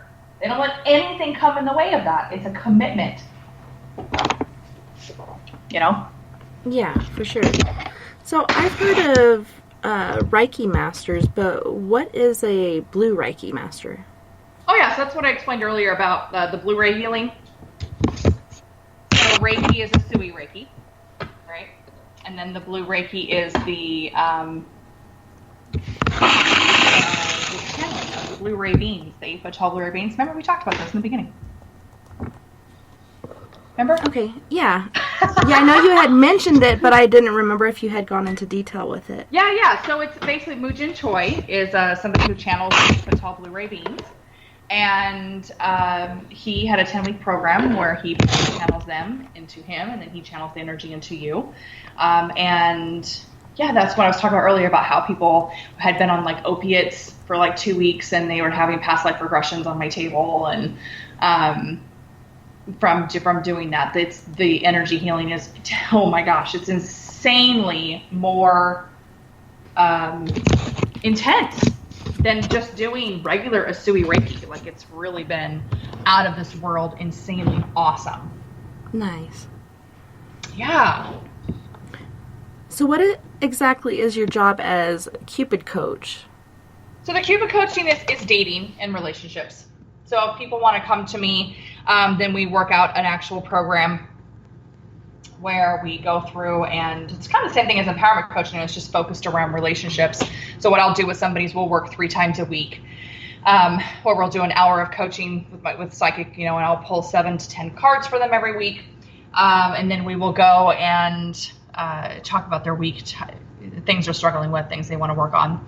And then we do an hour of blue Reiki, and then we also do hypnotherapy. So we just go over the things that are challenging you, the things you're wanting to work on, the things that you want to be different. I also have you doing a daily meditation practice that's, for that whole, it's a 30-day program. And you're doing that 6 days a week. And you're doing affirmations, and you're reading something that's good for your mind, and you're exercising. These are all the 10-minute things that you do, 5 things you do 10 minutes a day, for 10 minutes each, I mean. And exercise, affirmations, meditation, visualization, and some reading. And I have you do that. And so it's a long, in-depth, crazy process that is meant for people who are ready to step into who they are, and they're tired of, paying the cost of the pain they're in every day. They'd rather do whatever it takes to get to the other side of this and be the person they're meant to be able to step into their truth. So Cupid Coaching is the same thing. It's for relationships. If you're somebody who's struggling and can't seem to find the mate that you want and can't seem to, find that person, then we work together and we go over that. We try to figure out why, and we go over childhood stuff that have contributed to things and the patterns that you've been, repeating for yourself and other relationships. And we clear those things through energy healing and hypnotherapy and coaching and all of it.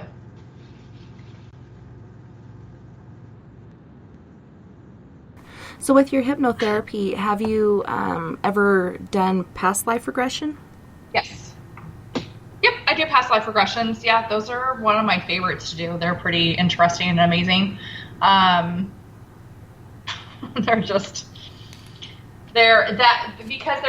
scripted to a certain point, right? There's a script for pretty much all hypnotherapy that you do. And it's scripted to a certain extent to get you into the place where you're relaxed enough. And then after that, it's kind of wherever your mind's going to take me. That's really and I have to just kind of facilitate and guide you and walk you into, through what's happening.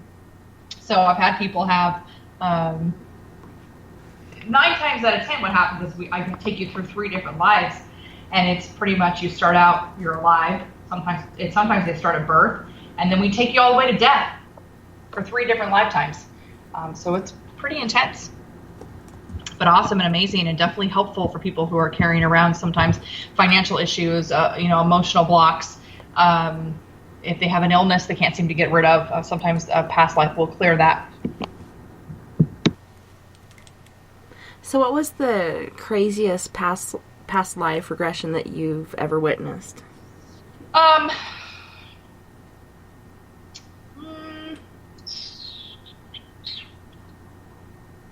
I'd say I don't know.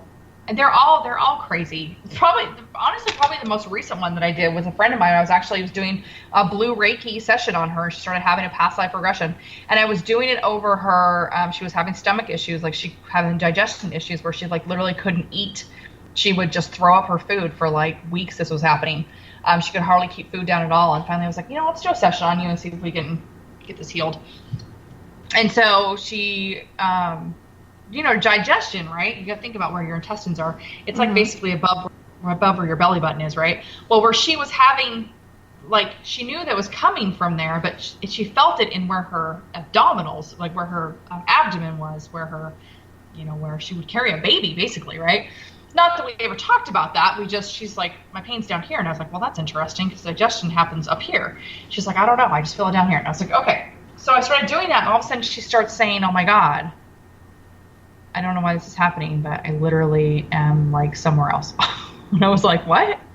She was like, yeah, I'm having a baby. I can see I'm wearing this white gown and there's blood everywhere, and I think I'm losing the baby. And she starts freaking out, crying hysterically. Her body is convulsing in so much pain, and it was really, really freaking intense. It was nutso. And afterwards, she had a couple issues for a couple days, so she came back, and after the second session, it was gone. She didn't have any more issues. And the second session was super relaxing, and it was massive. She's like, oh my God, if I could go to sleep right now. It was the total opposite of what had happened the first time. And so yeah, that was probably the craziest one I've ever done. That was really, really nuts. But it's really beautiful too when I have ones that I do where we literally at the end, one guy was on a battlefield. He was never been to war, but he would watch war movies, and all of a sudden he's like, I will cry and I'll get angry and mad, and I can't talk to people for days, and I feel like I was actually there, it's weird. And to walk them through death, at some point they're on the battlefield and their buddy's dead, and And I asked them what's going on, and they're like, well, there's a light over there. I'm just like, what? I'm like, okay, well, that's your door. So let's get you over there. Let's walk you through there. And it happens every time. They see a light. I don't tell them what to look for, none of it. They just see it. They're like, oh, I see a door over there, and there's some light, and I think I see somebody I feel like it's somebody I know standing there at the door, and then I'm like, okay, well, let's go. Let's have you get up and walk over there. It's just kind of a crazy process. Yeah, and you do have to kind of walk them through it because they're like, where do I go? What do I do? What's happening? I had someone offer to do that for me, but I'm just kind of afraid to let someone in there because I don't know if, there could be any residual damage or if it would be helpful for me. And I don't know. I guess I'm just kind of chicken to go under hypnosis. So here's the thing, because I used to be really, really scared of it. Like the very first experience I ever had with hypnotherapy was a really bad one, because the lady that was supposed to be doing mine she wasn't very nice, okay? I was terrified. I was scared. I kept asking if I was going to feel weird, if I'd be able to, will I be able to come out of it if I want, or like, and I was like you, I was terrified. And she just gave me no reassurance of anything.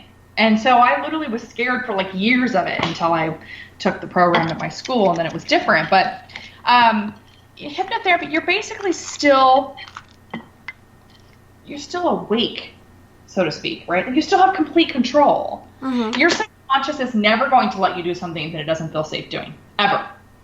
So, for instance, stage hypnosis, right? People get up and they bark like dogs and cluck like chickens and right?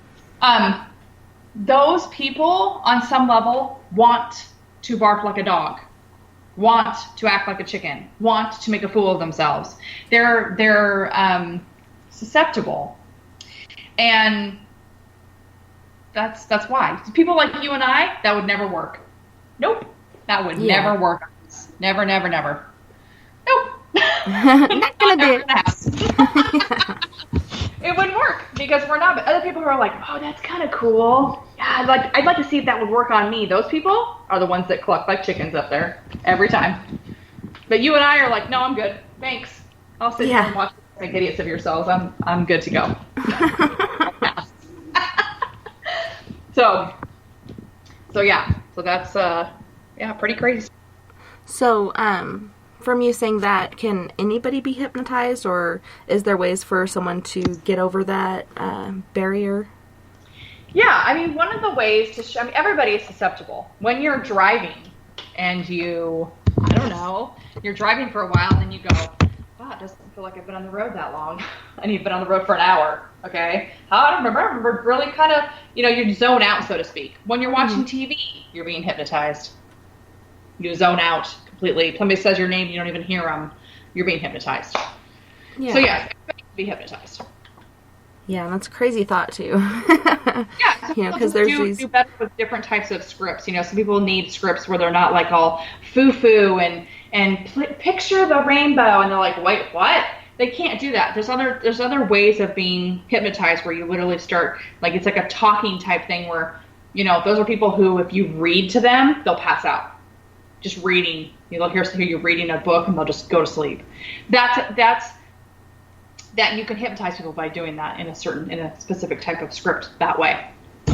So yeah, everybody can. I would have everybody, you can go onto YouTube and just look up guided meditation, relaxing, or guided meditation for anything, right? Anything, and see how it affects you, and listen to it. I guarantee you'll have an experience from it. And that, for you, by the way, would probably be, if you've never done that, would probably be the safest way for you to start out doing it, because you're kind of doing it to yourself, right? Yeah. It's not somebody saying anything to you. It's somebody that's saying, picture your toes in the sand. It's like this, whatever. It's just you listening to somebody telling you really nice things. So that's what I would tell you to do. And anybody who's like freaked out or scared, go listen to a guided meditation. It's really no different. The only difference with the hypnotherapy session is that the hypnotherapist is going to hear your needs and everything that's been happening, right? And your specific I muted myself, sorry. They're going to hear exactly what it is that your problems are, and you're going to have something that's going to be tailored specifically to that. So that's the difference, is you can do a guided meditation that's just kind of generic, where they're just kind of like, whatever. You can do it for abundance, to clear abundance blocks, heart chakras, whatever it is. Or you can talk about your specific feelings. So if you deal with, again, anxiety, right? And you want to get over anxiety issues. Does it happen in one session? Sometimes. My sessions normally do happen in one session just because my intake is really deep. So I don't just go, okay, what's your problem? Okay, cool, let's work on it. No. I do an intake of 30, sometimes 120 minutes. Because I start asking you questions that are like forwards and backwards. And you're like, didn't you just ask me that? Not really, just answer the question. So I get your mind really cleared out of any thoughts that are really kind of happening towards it and any reasons behind this kind of a therapy session that happens before the actual hypnotherapy session. And then we go into that, and now your subconscious, because all that's cleared out, and now I'm directly into your subconscious, which is where everything's happening. I tell people who need, this is how you know if you need anxiety. Well, I don't want to do this, but I keep doing that. Yeah, that's because it's subconscious. That's not something that's happening on a conscious level. So you wrote a book that is titled Be the Hero of Your Own Story. Can you tell us a bit about that? Yes, I definitely am. So that book, it took me a long time to realize that there wasn't something wrong with me. I grew up in a family of narcissists, and there were 4 kids, 2 adults, and none of my siblings needed anything near what I needed. Of course not. Excuse me. So I was somebody who have always been very vocal. I've always been able to say what I need, what I want. And my siblings weren't like that. And so when I asked for those things, then it was, why do you need so much? And you think the whole world revolves around you, and stop asking for so much, and and so on. Just horrible. They would say horrible things to me, and I would spend lots of time by myself and in the being angry and pissed off. And when I would get rejected as I was getting older and getting rejected, I started to get really angry all the time.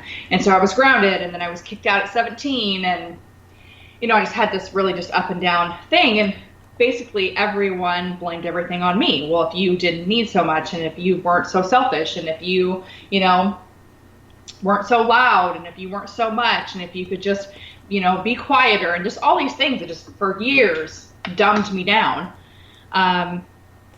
until I realized from being separate from them for a while that I was the white sheep in an all black sheep family.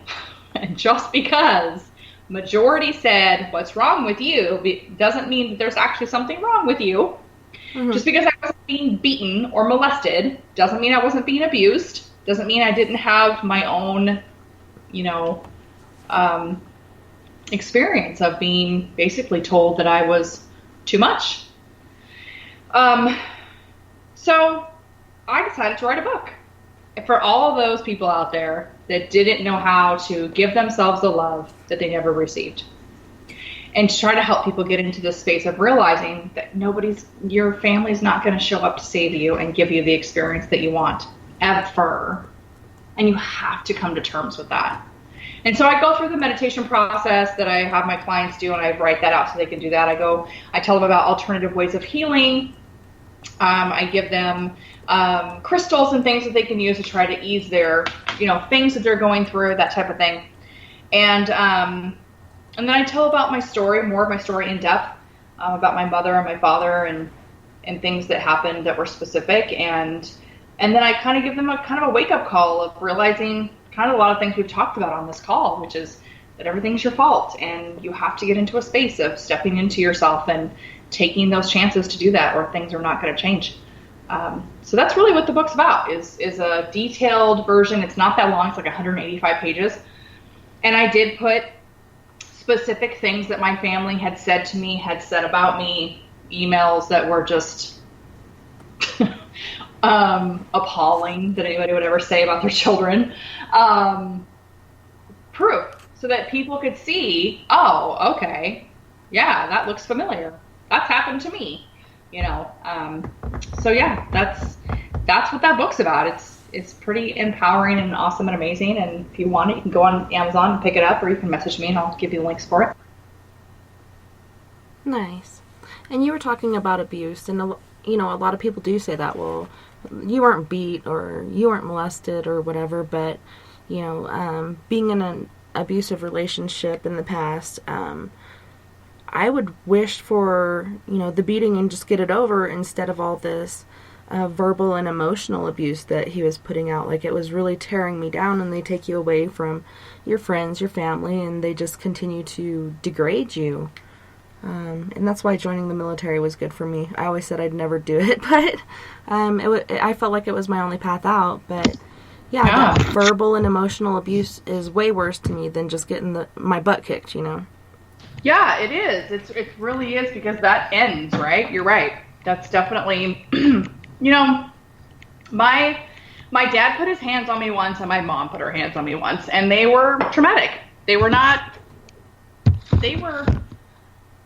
Because there were words happening while the abuse was happening. You know what I mean? So it's like, it still was traumatic. I don't know if any one is really worse than the other, to be honest. I don't know. Being beaten to me sounds like, if you're being beaten all the time, that sounds way worse than somebody telling you that you're a piece of shit and you'll never amount to anything. I don't know. I think it's a combination. I mean, does somebody ever really get beat and then not hear those things? Like, don't they get both? Aren't you getting both things if somebody's beating your ass? You know what I mean? Yeah. So that's what sucks, right? I think it's actually worse to be physical, because you're getting the physical and the emotional. At least with emotional, you're just getting emotional. Nobody's hitting you. Nobody's, making you flinch every time they go to, like, just give you a hug, or have nightmares about it. So I don't know. Yeah, you actually get that form of PTSD. Yes. And it's crazy and sad. Nobody deserves that. And, it's kind of like you were talking about earlier, like, they're this way for a reason. Well, maybe there wasn't that love instilled in them, and this is how they were raised around certain things, and that's why it's important to break the cycle. Like, don't allow that to go on.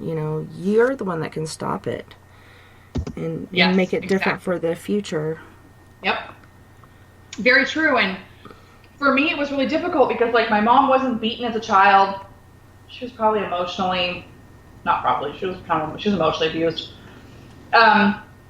And then my dad wasn't emotionally, in fact, he was spoiled rotten, to be honest. My father was spoiled. But he wasn't told he was, like, really loved. He knew he was loved because they treated him with love, right? But he didn't hear the words, "I love you." And so I think that was hard for my father to express that to me, because I needed that. I mean, I really, like, I would go to him and say, "Hey, so I know it's your birthday," and it would take me, like, weeks to get the courage up to even say it to him, because I knew he was going to say no. Here I am, 16 years old, just desperately wanting a relationship with my father. He doesn't know how to give it to me. And having him, go up there and just be like, I have plans. I thought maybe, I've saved some money. I thought I'd take you to lunch and we go see a movie or something, and have him look at me and go, "No, I don't feel comfortable with that." Really? So, and then rejection angered me. I didn't know what to do with my feelings of rejection, so I would get angry. And then it was, "I hate you. You don't care about me. F you." I was just angry child, because I didn't know what to do with all my emotion. And then when I was angry, I wasn't allowed to be angry. Oh, good Lord, I was not allowed to be angry. I showed any anger. That was the worst. There you go again. They would just chastise you. Everything was your fault. Everything. Mm-hmm. So, yeah, it was difficult to not know where to place everything. And as you get into adulthood, you're still angry. You're still mad, and things still trigger you, and you still lash out in these ways. Even when you think you're working on it, people say, "Why are you so angry?" And then that makes you more angry, because you're like, "I don't feel like I'm angry anymore. Am I still coming off that way?" Like, it's really hard,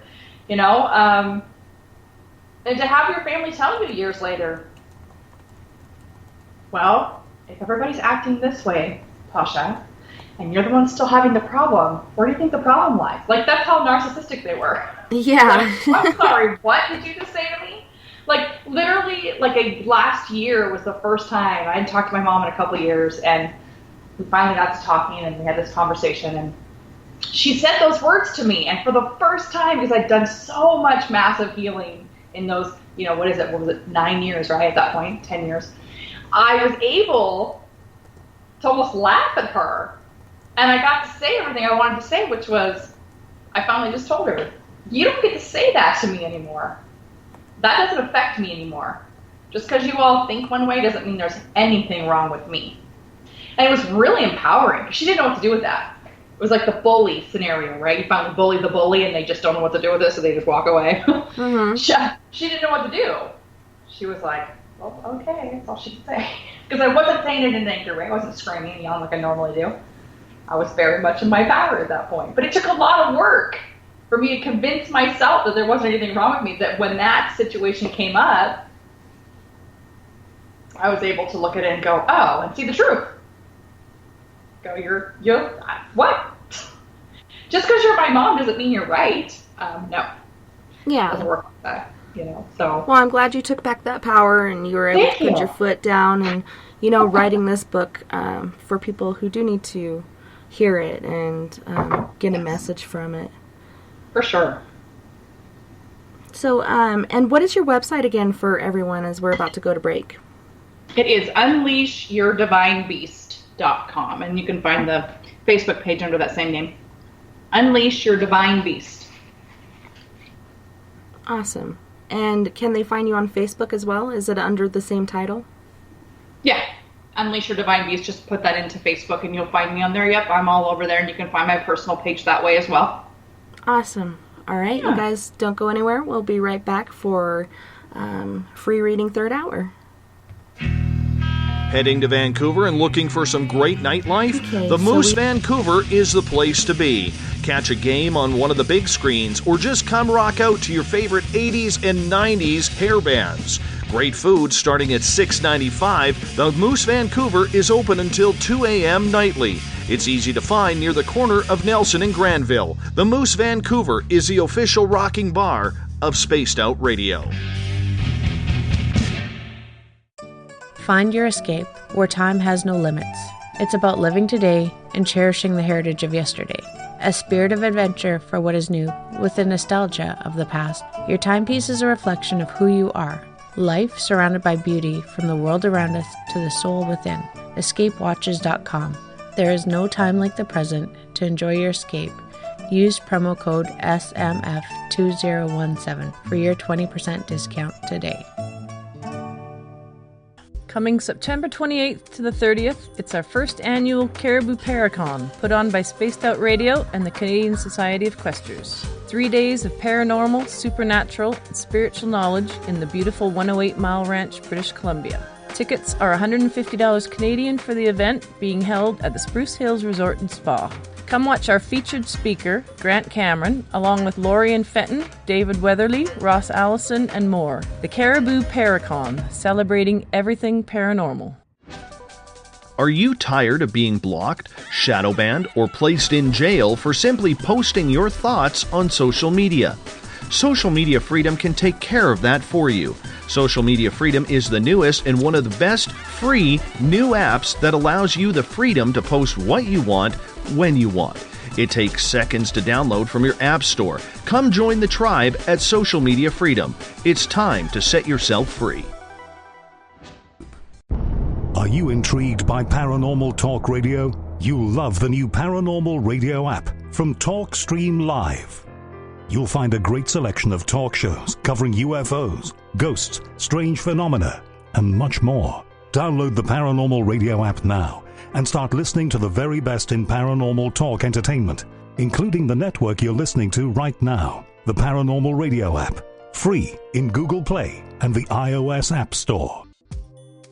We're bringing scientific thought to the paranormal. Hi there, this is Spaced Out Radio scientist Chris Cogswell. Join me, Chris Zuger, and Dave Scott the second Wednesday of every month where we break down the who from the woo when it comes to everything paranormal. We'll investigate and try to bring sensible answers to those straight and sometimes outlandish questions people have. Hey, not everything has an answer, but we'll do our best. Listen in to Reality Paranormal only on Spaced Out Radio. Visit purpleplates.com today. For over 40 years, the Purple Energy Plates have been delivering amazing results for their many customers. Inspired by the great genius Nikola Tesla, the harmony, healing, and energetic effects of the plates have proven over and over to be beneficial and often miraculous to thousands of customers. Check their site for daily specials and choose from their many energy products. You won't be sorry. Visit them today at purpleplates.com. When it comes to the news, we look for the stories that the mainstream won't cover. Welcome to Spaced Out Radio's The Encounter. This is News Director Everett Thiemer. The Encounter is about the weird and strange stories that occur daily, and we scour the world looking to bring them to you. You can hear me with Dave Scott every Monday through Friday in our Encounter news segment.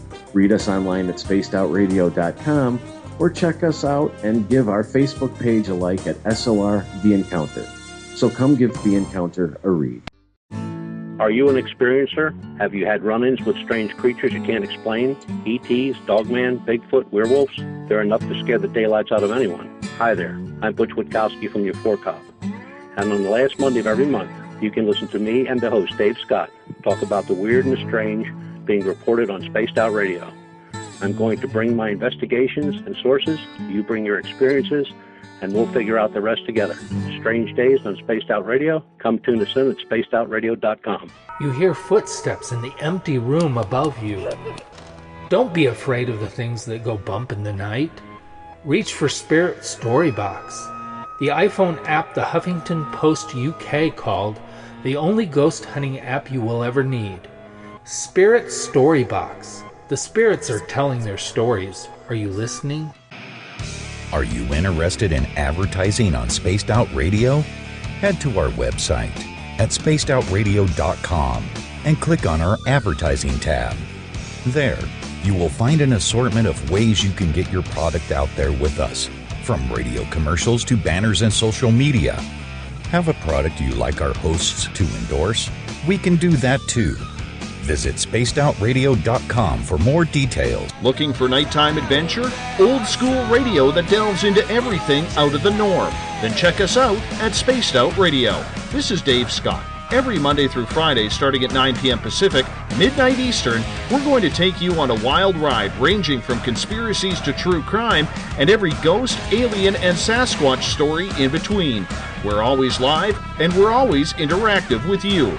So join us at spacedoutradio.com, where together, we own the night. Find yourself constantly looking up in the sky, looking for answers? Have you had extraterrestrial contact? Are you an abductee? Looking for answers to your experiences? Hi there, I'm R. Keith Andrews, Spaced Out Radio's resident ET expert.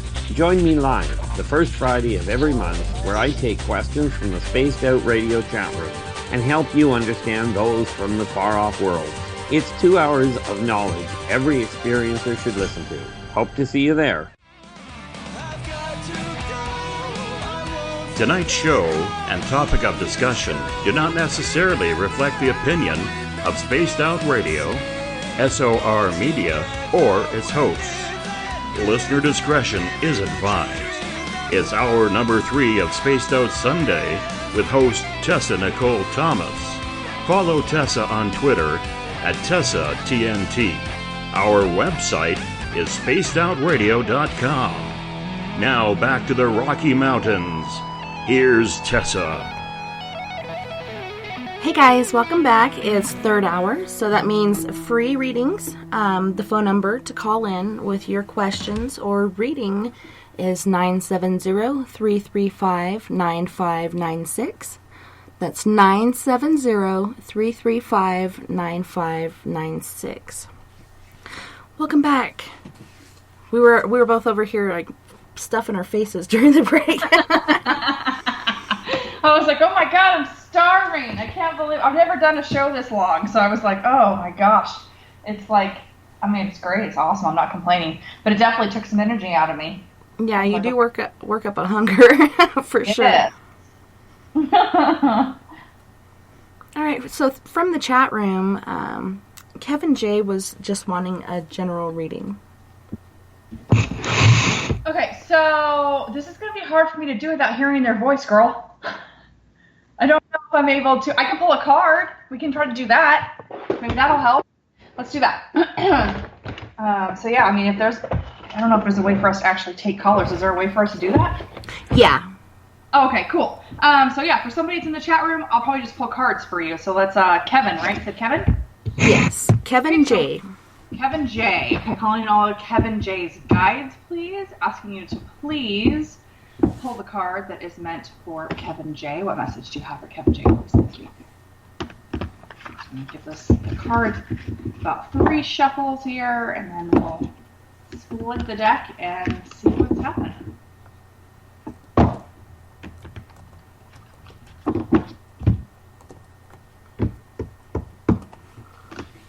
Okay, you got Mirror, which is funny that we were just talking about all of this because the message on this card says, who or what is triggering you?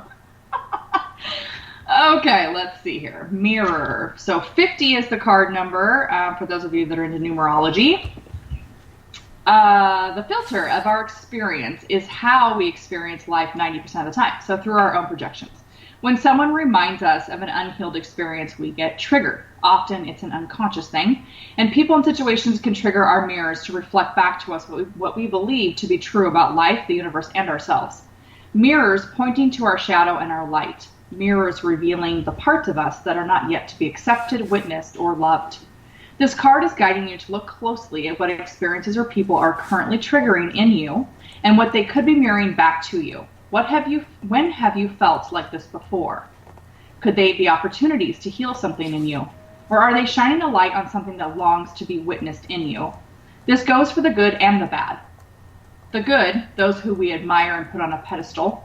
If we do not realize that we are attracted to them because we are like them, we will need to cut them down in order to rise to their level. And the bad, those we despise, are envious of, or put down.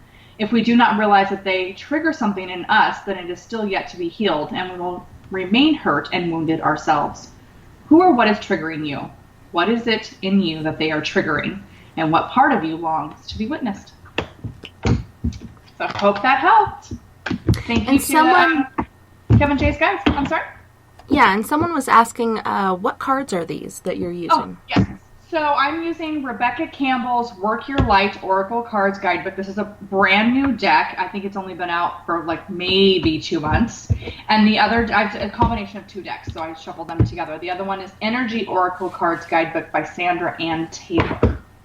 So Rebecca Campbell and Sandra Ann Taylor. They're gorgeous cards too. Both of them are just absolutely, especially the one by Rebecca Campbell. Oh my gosh, if you're a female that's pulling cards, they're just so pretty. They're like pink and blue and have all these like symmetrical, like geometrical shapes, but they also have flowers. They're just amazing. They're incredible. They're awesome. So, nice. Very beautiful. All right, I have another one on here too, from Kat. Hold on one second. Okay. Yeah, she said she's probably going to just call in and say a quick hi. That'd be fine.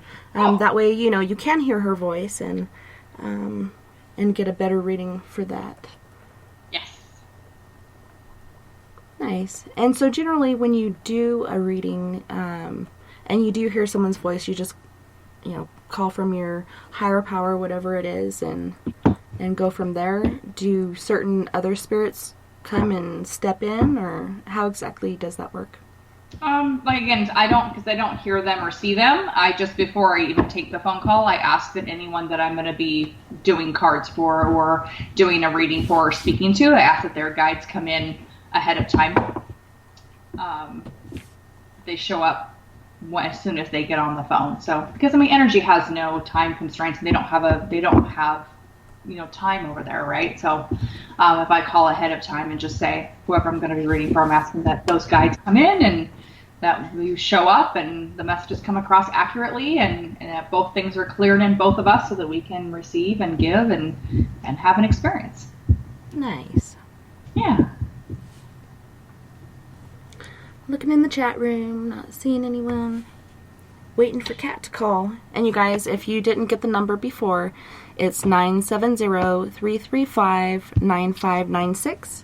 And you can call from your phone. You don't have to have a Skype account to call in. Let's see.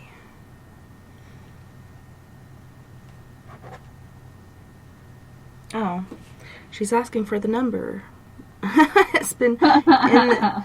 Okay, here we go. We got a caller from area code 325. Oh, hold on one second. Okay. Can you call back? Because I accidentally pressed the wrong button. Hold on one second. Okay, they'll be fine. Oh, merge calls. All right. Can you still hear me, Tasha? Yes. Okay. Is area code 325 Are there? you still there? Yeah. Yes. Who are we talking to? This is Karen. Hi, Karen. Karen. Hi. I was How can just I help wondering. you? I was just wondering what you could see in my future. Okay, so it doesn't really work that way. Not for me, anyways. We have to have a conversation so I can figure out. So what is it that you are? Get more specific for me. What are some things that are happening or not happening that you are wondering about? Okay, I was married for 39 years, and after 39 years, I did get a divorce. And I was just wondering if I would ever find true love again. Well, the first thing that comes up for me is, the first thing I got for you is, what an opportunity for you to find yourself all over again, which can seem maddening and is so exciting. I get that there has been a lot of people pleasing, so to speak, in your marriage. Was that right? Did you do a lot of everything? Yes, I did. Yes. Okay. So how long have you been divorced? 9 years. 9 years. Okay. And have you found anyone in that 9 years? Nothing you've really connected with, I'm assuming. No. Okay. Have you done a lot of work on yourself in trying to figure out the things that you like and want to do, and cleared some things in your history and your past and things that have kept you maybe from finding someone? I think it is because I don't trust men. Yes. That's true. So here's just kind of why, as you've been listening to the show, right? When we have this fear coming out, we're going to keep attracting people that keep triggering it in us, or is not going to allow us to get close to someone, because our energy that's being out is, I don't trust. And if you don't trust, you don't have anything. And think about it in a relationship, right? If you don't trust the person in the relationship, you don't have one. So I get that there's supposed to be some, did your ex-husband cheat on you? No, he was an alcoholic. Okay, so he cheated on you with alcohol. Right. Okay. What is your worst fear when it comes to a man? What's the thing that you don't trust? What is it that you're afraid is going to happen if you get into a relationship? That I'm going to have to go through this again. You know that's not true, though, right? And I'll tell you why it's not true. I hope not. No, I'll tell you why it's not true. First of all, you're not the same person that you were 9 years ago. You're just not. You are way smarter. I'll bet you that if there's even a slight red flag that comes up for you, you're like, nope, I'm not doing that again. And I'll bet you it happens for you. In fact, I almost feel like you're almost too ready to jump ship. Let's put it that way. You're so looking to make sure that you don't get involved in that again, that it's almost not allowing you to actually connect with someone. So I think you're right. Yeah. So you need to work on forgiveness. You need to forgive yourself for staying for 39 years, for longer than you were supposed to stay, for seeing so many opportunities to leave that you never took. You need to forgive yourself. It's not really That's hard to do. And that's exactly why it's not happening, because at some level, because if we're mad at somebody, we're not going to give them love. If we're mad at somebody, we're not going to let them slide. We're not going to have compassion for them. We're not going to allow that person to be happy because we're mad at them. It's no different when you're mad at yourself. You have to work on this. Have you heard of Ho'oponopono? I don't know if I'm saying that right. God, I always say it wrong. Have you heard of that? No, I haven't. Okay. So that is the story of a gentleman who was a doctor, therapist, whatever you want to call him. True story. He went into a mental ward. You can look this up on Google, and it's the actual story, the actual article about it. And he went into a mental institution where everybody was obviously crazy and crazy. And he would sit in front of each of their, he never even talked to them and had much interaction with the patients. Instead, he pulled out each one of their files and studied their files every day. And over the files, he would say, "I'm sorry, please forgive me, I love you, thank you." And he would say that, even though he didn't know these people, he would say it because we're all one, we're all connected. And by clearing something in you, you clear something in somebody else. And he would specifically put this energy towards saying this about each one of these people. And literally over time, people started to become cured of the things that they were struggling with. And it's a true story. It's literally documented. This is something that you can do for yourself. You need in the mirror, you can do it. If you can just picture yourself, if you forgiveness work towards your ex-husband saying these things of, because we all have our faults in things, all of it. I mean, is it your fault that your ex-husband was an alcoholic? God, no, not your fault at all, and nothing that you should have to apologize for in that sense. But I'm sure there were other things in 39 years of marriage, that you contributed to on some level. So that alone can help you towards forgiving yourself and forgiving the other people. But just you using the affirmation of sitting down and doing what it is that I had to do with my father and so on, you can picture your old self from 9 years ago. You can just picture ask your higher self to come in. There's all kinds of things you can do and start saying, "I forgive you. I forgive myself. I forgive myself for staying too long." And get angry when you say it. Get pissed off. Get sad. Grieve it. Get it out of your body. Your issues are in your tissues, and they are creating an experience of being lonely, separated, and not having the experience of true love, because nobody's going to want to be next to you when you don't love yourself. You don't accept yourself. You don't have passion for yourself. If it helps you, would you take somebody who was in your situation and tell them that they shouldn't forgive themselves? Would you say, yeah, you should be angry at yourself. You definitely should hold on to that and just punish yourself for the rest of your life because you suck. You shouldn't have done that. Would you really say that to them? No, you would not. No. Okay, then. Would you say that to your children or your best friend or your own mother or your own sister, whoever it is, even a male, it doesn't have to be female? Would you say, there's no way you would say that. So there's no reason for you to say that to yourself. You have to forgive yourself. You have to do that because it's keeping you stuck in a cycle of not being able to connect to anyone. Just have to start, honey. Okay. So yes, my answer to you is yes, if you can do this work, most definitely will you have the opportunity to fall in love again. But not unless you do it. It's not going to happen unless you do it. Okay. Thank you. You are so welcome. Thanks for calling in and listening. I appreciate you. Yeah, thanks a lot, Karen. Well, thank y'all. You have a good night. Thank you. Bye-bye. Bye-bye. Thanks. You too. All right, we have an area code 360. Who are we talking to? Oh, aloha. This is Yvonne. Hi, Yvonne. How's it going?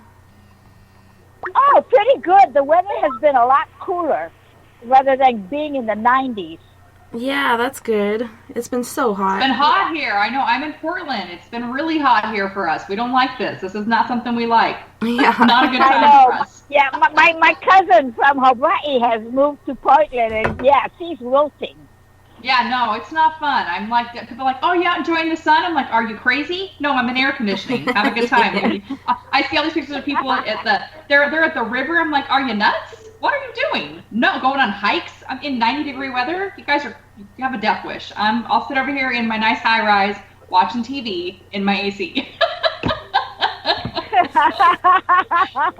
That's cool. That's cool. Literally, yes. Yeah. Okay. So how can we help you, Yvonne? Well, I feel like I've been on my spiritual path sabbatical, so to speak. I've been taking a break.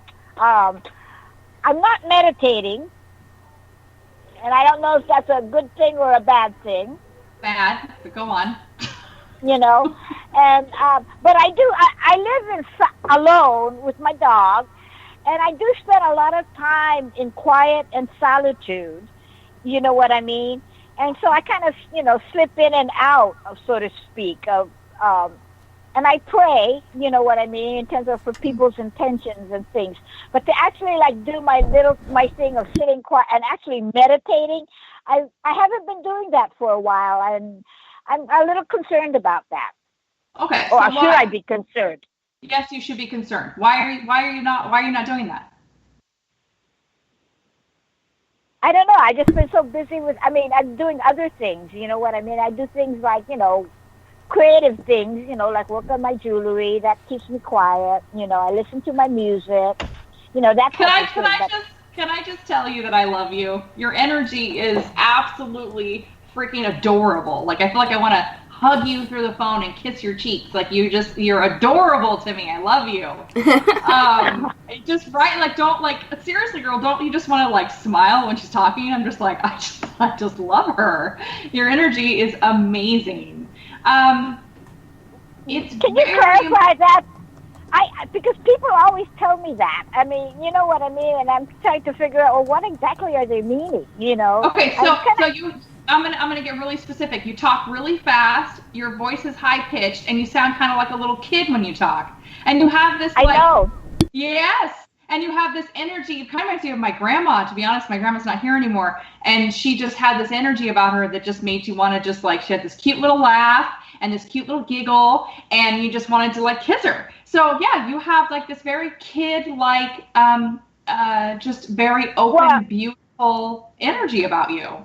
Well, you know what it is like when I began my spiritual journey, which is way back when, so to speak, one of the things I asked for was always, no matter what I may experience, to have and keep intact the sense of having a childlike awe.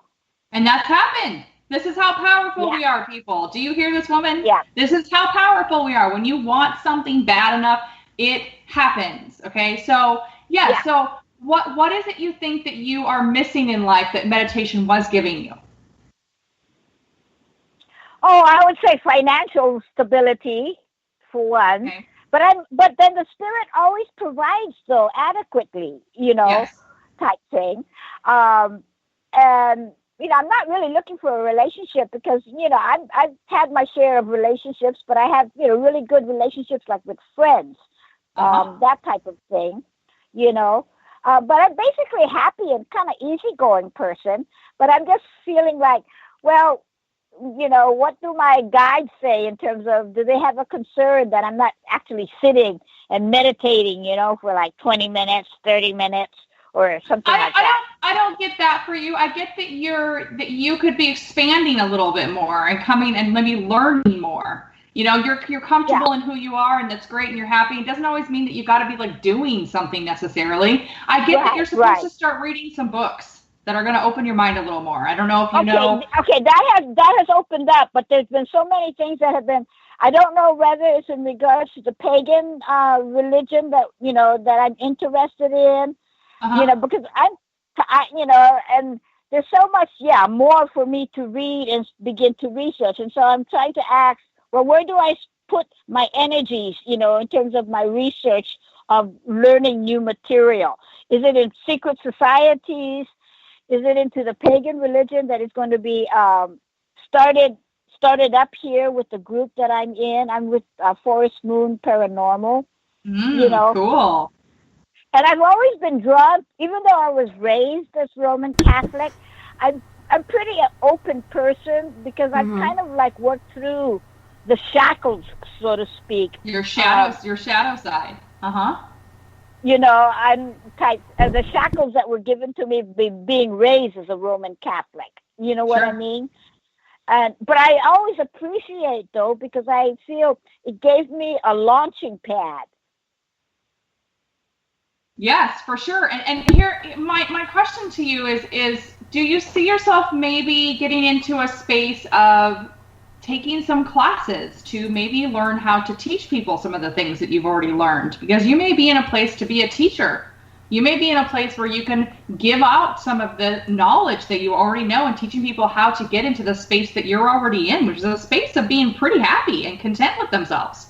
So, well, the thing I see neglected, especially in the United States, is in terms of working through ourselves as being an emotional being.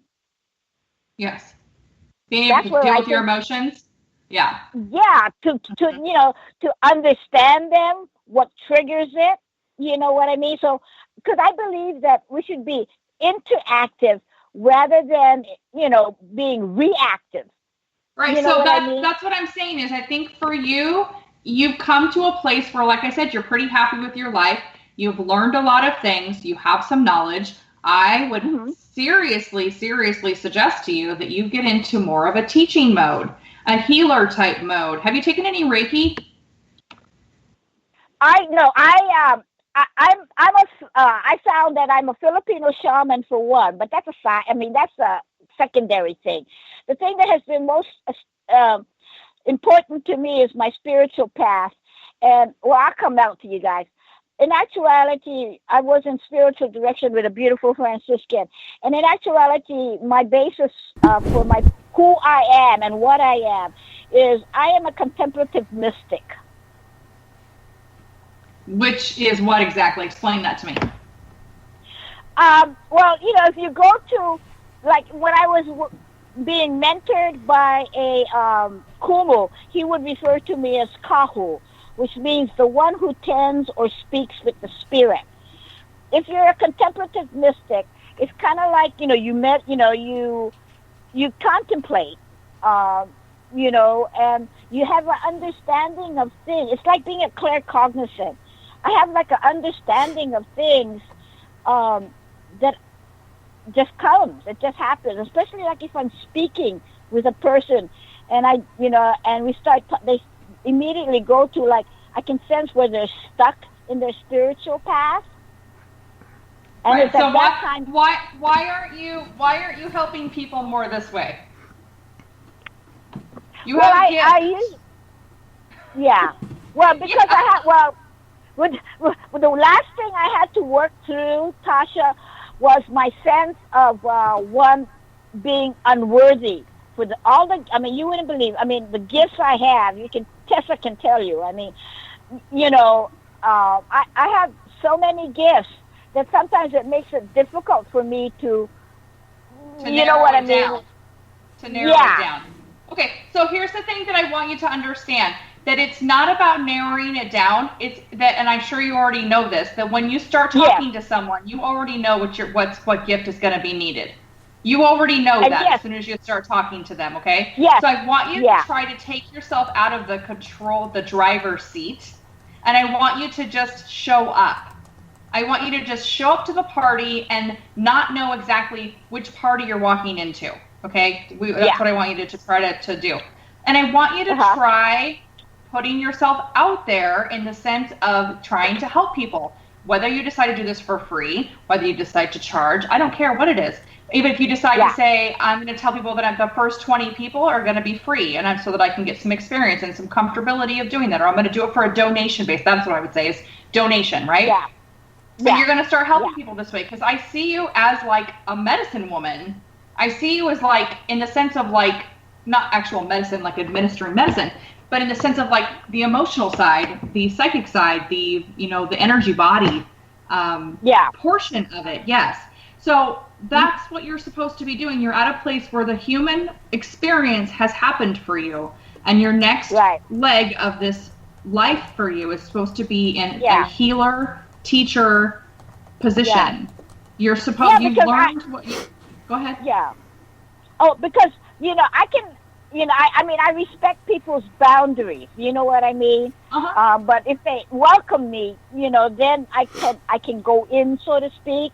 And I've had this gift. I mean, I've had gifts since I was 3.5, hon. And as I grew, they kept coming in. You know what I mean? Of course. And stuff.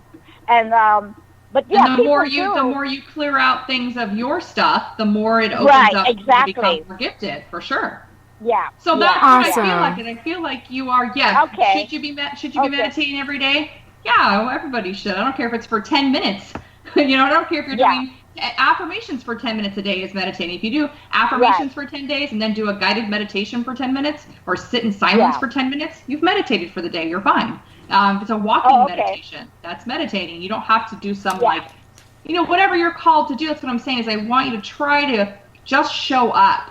Just say, okay, I'm going to try this today and I'm just going to put 10 minutes into it. And if my 10 minutes turns into 30, awesome. If it turns into only 10, cool. That's okay with me. And just allow yourself to have a little bit of, wiggle room for spirit to lead you where you're supposed to go. So really, the message for you is that you're supposed to step into the actual healer mode that you are meant to be doing. You have done enough to learn enough and clear enough in yourself. You need to start clearing others. The world needs more of you and more people like you.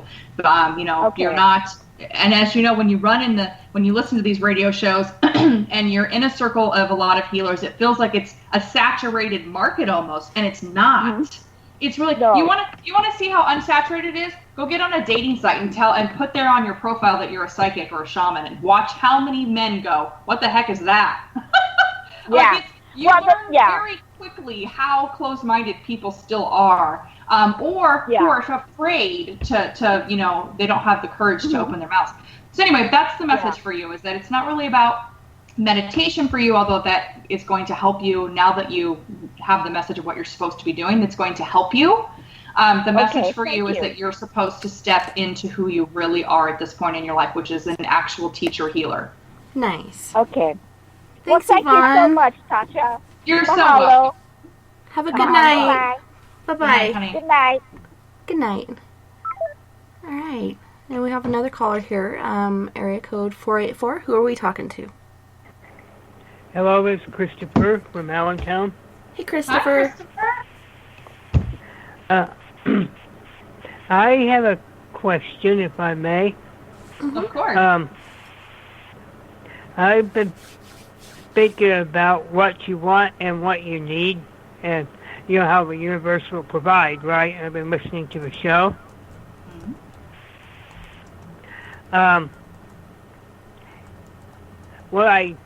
It seems like what I need, I don't know how to explain it. I was talking to Tessa about I have deep-seated issues I need to work out, and how do I go about tackling one thing at a time? What is the thing that seems to show up the most for you? That is the hardest. I mean, the thing that bothers you. What is the thing that seems to be the one thing that's showing up the most? I feel like there's something that's happening more often than the others.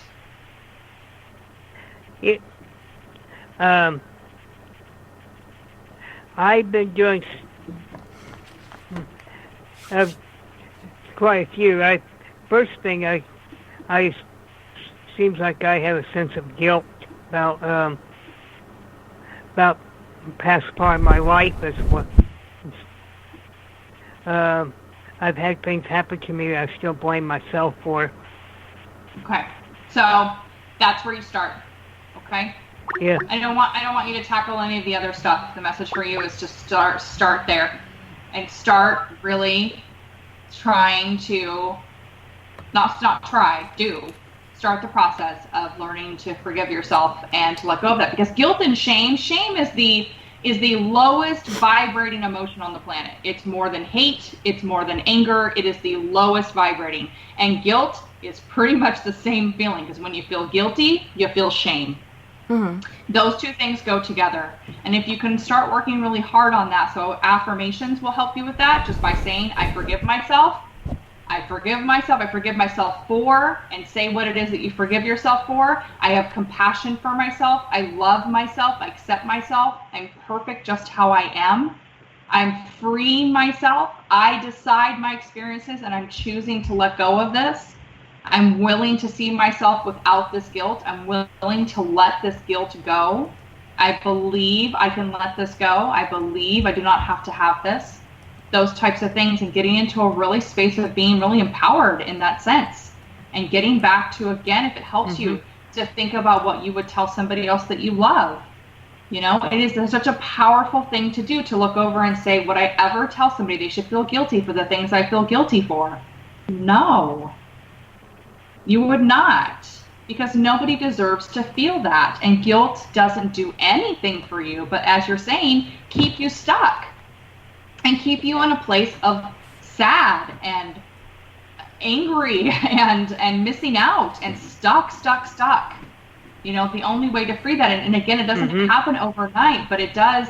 You know, there's guided meditations that, again, you can do on YouTube. You can hire a hypnotherapist. You can hire a Reiki master. You can hire people to do these things to clear out the energetic bodies of things that are subconsciously in you, or you can do them on your own. You know, guided meditation, to look up guided meditation on guilt. So much will come up for ways for you to clear that. I have a path I need to do, and I feel this guilt is blocking it. Yeah, it is blocking it. It is. So I want you to try to take your focus off what is going to happen when you get rid of the guilt, and I want you to just work on letting that go and having compassion for yourself. Stop being so hard on yourself.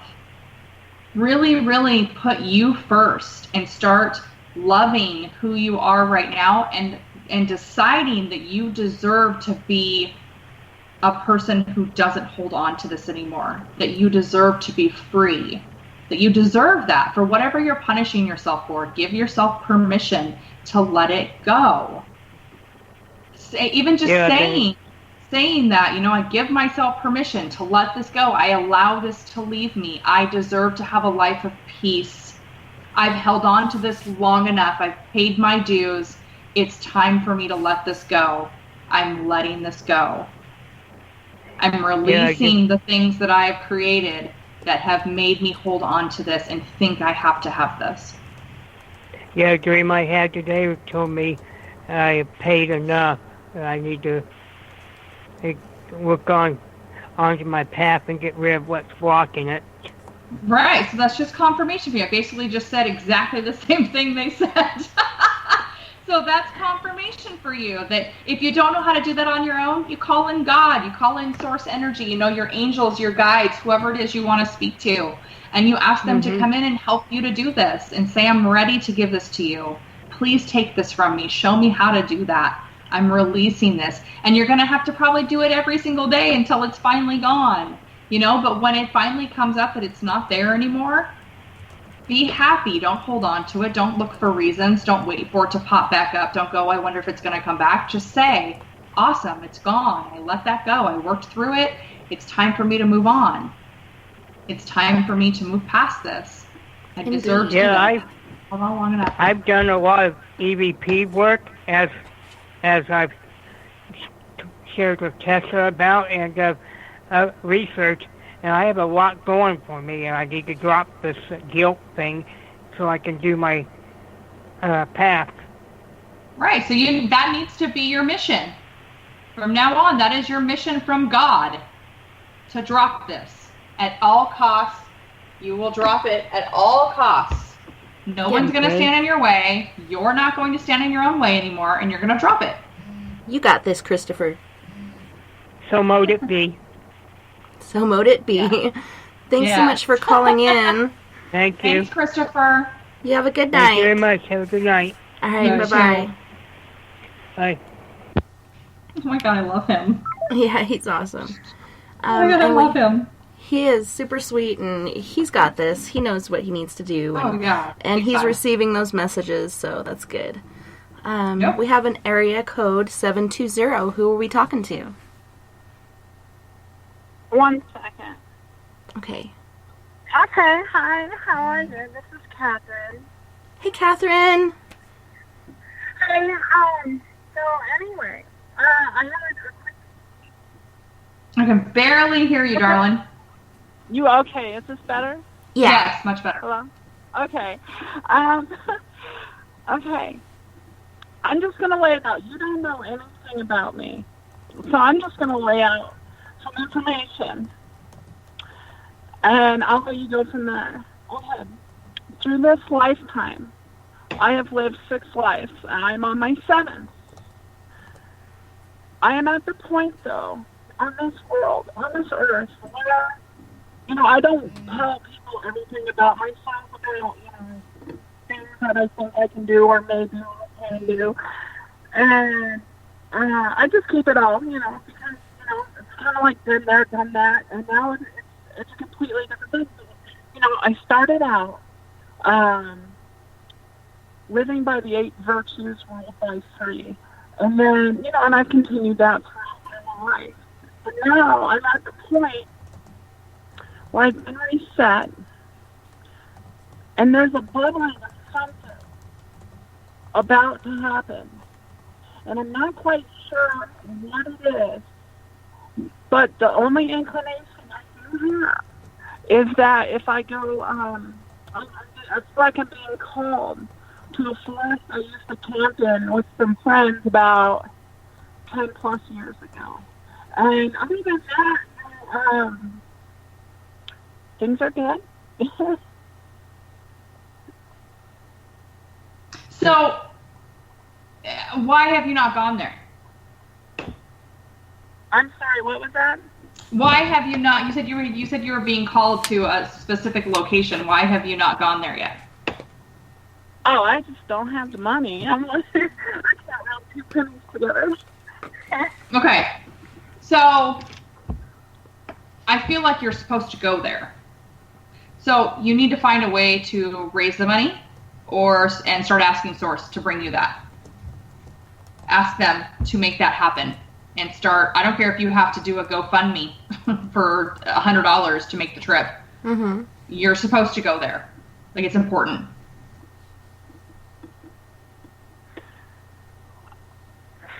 Okay. Do you have any idea why? I don't have, they're not giving me specific information. This is one of those things we were talking about earlier. Sometimes they don't give me specific information. There's going to be a space that you're going to be in that you can't be in where you're at currently. That's going to be of a I almost want to say like a meditation space, a clearing space, a way for them to reach you that they haven't been able to reach you, your higher self.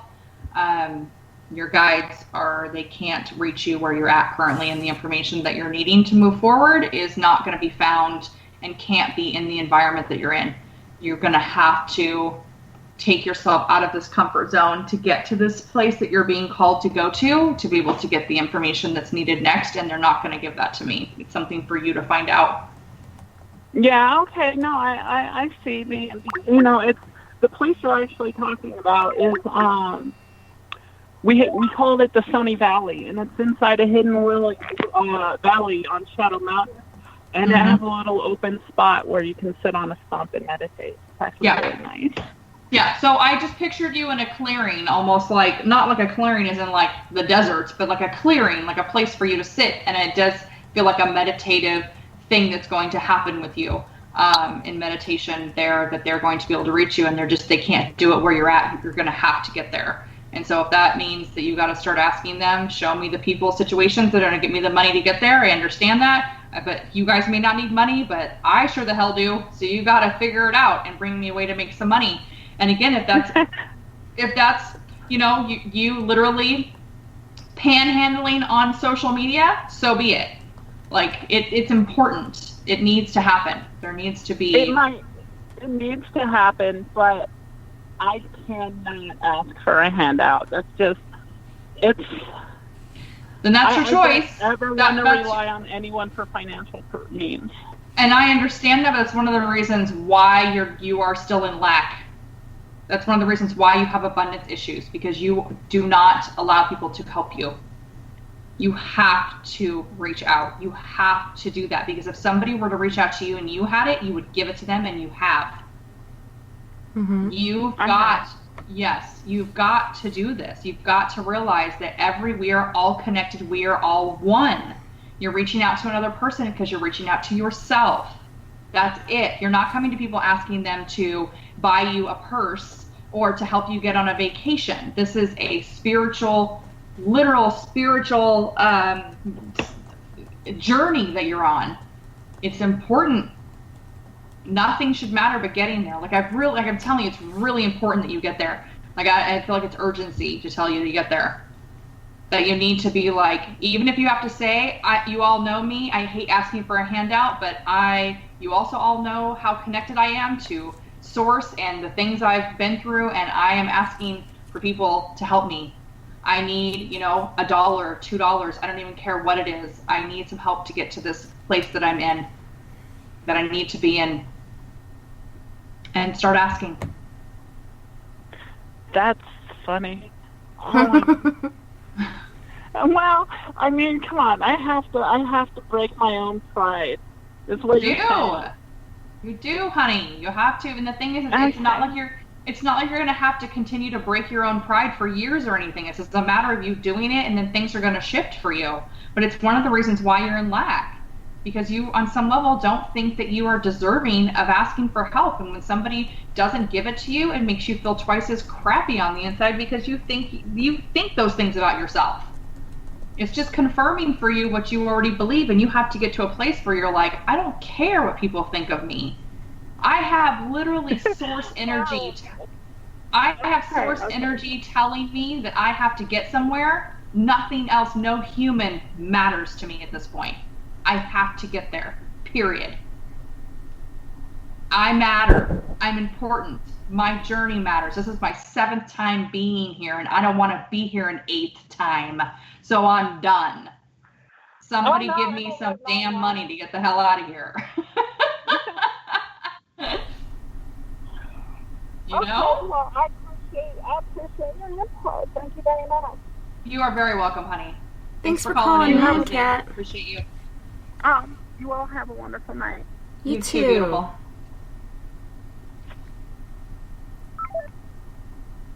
She's awesome too.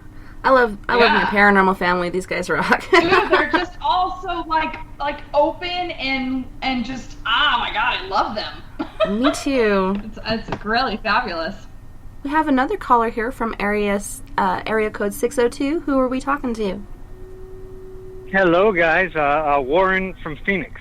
Hey, Warren. Hi, guys. I called in a month and a half ago, and I was looking for the number for you guys. I was like, Google Spaced Out Radio Sunday, and what you guys told me, helped me a lot. But it's kind of a weird serendipity. Is I was calling in as a general question because I see so many people shut down. They have a spark of energy, they have something to contribute, and yet they're unwilling to do so because of failure or fear of hurt, or they just don't want to venture forth because it's risky. And I just think, what's a good technique for somebody, which is, the majority of us, I believe, in Canada and the United States and Mexico and around the globe and the universe for that matter, why or how do we approach giving ourselves out without recoiling and shutting down and, going into a cocoon and being fearful?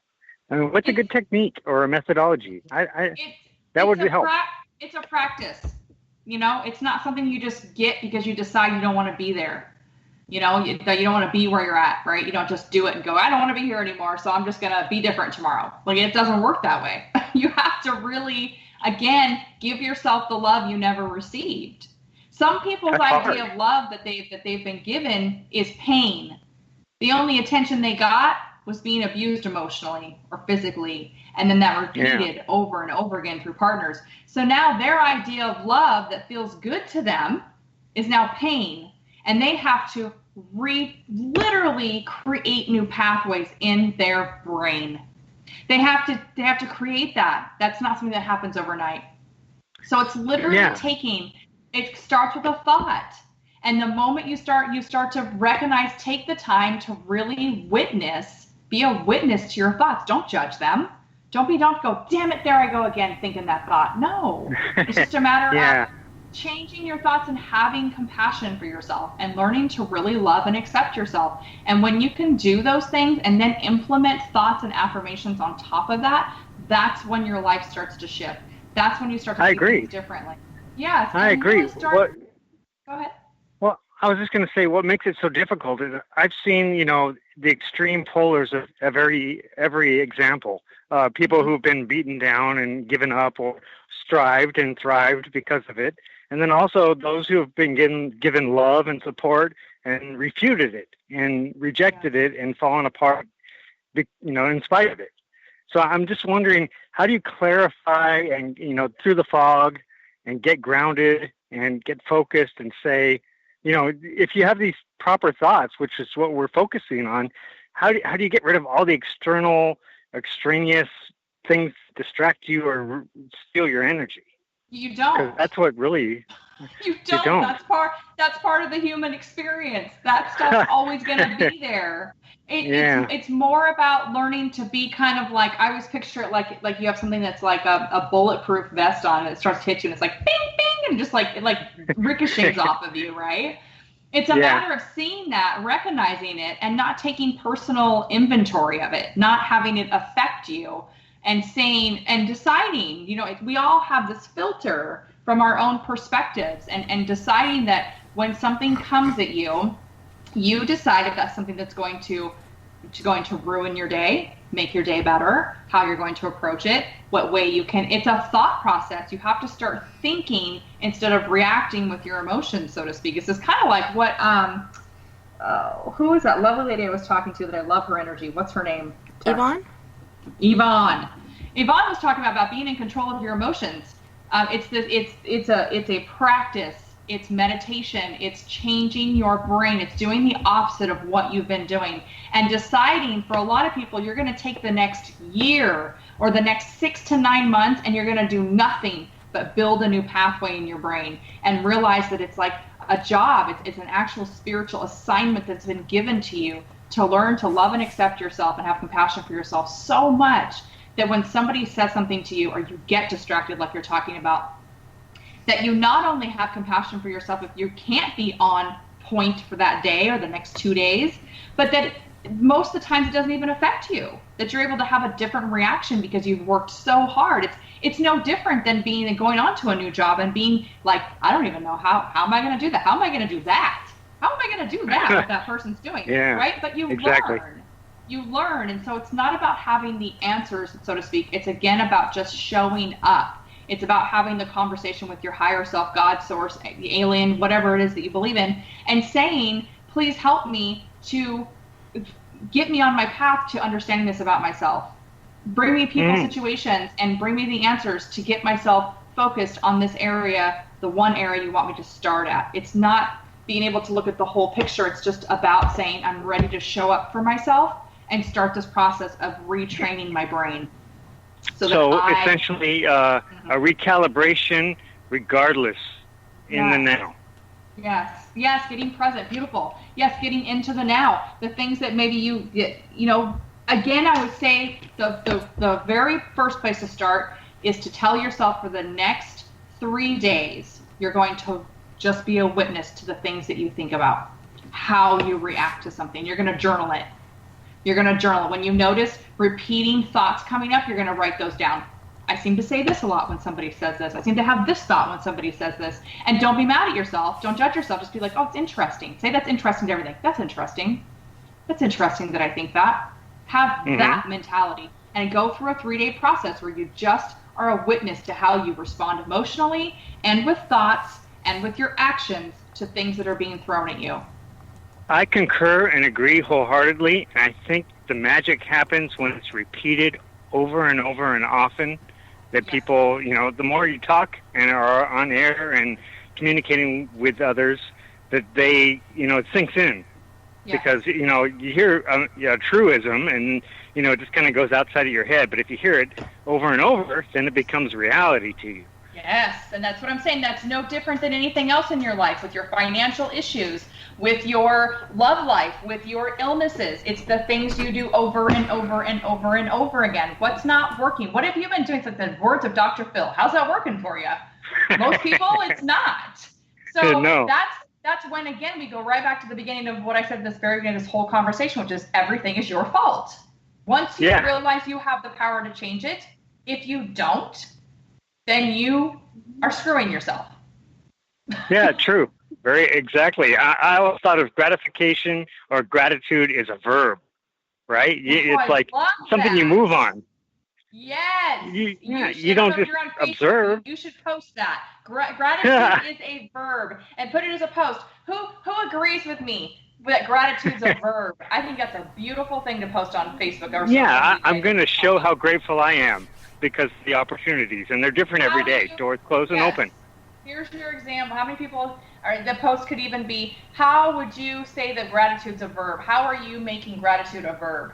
Like, I think that's a beautiful, beautiful thing. I've never heard of it said that way, and I just I'm smiling. I'm smiling because you make me happy when I listen to you guys, because it reaffirms my journey. You know, and I'm confused sometimes, and I'm focused other times, and it varies back and forth. But I'm not going to give up the ghost and quit. I have faith, regardless of what that means. I know that if I keep marshaling forward, it's going to make a difference to somebody or to me. And I love you guys. Thank you very much for taking my call, and I will appreciate it. My heart's out to you. Love you too, Warren. I'm so glad you called in. Well, we are down to our last couple minutes, and not a caller in sight. I'm not sure we could even do a reading in 2 minutes. No, I can't. And that's okay. That ended up being perfect, right? Because, I could pull a card for you, Tessa. Okay, sure. Let's do that, because that'll take up about 5 minutes. We'll do it. All right, bring in Tessa's guides, please. What message do you have for Tessa? Let's see what comes up.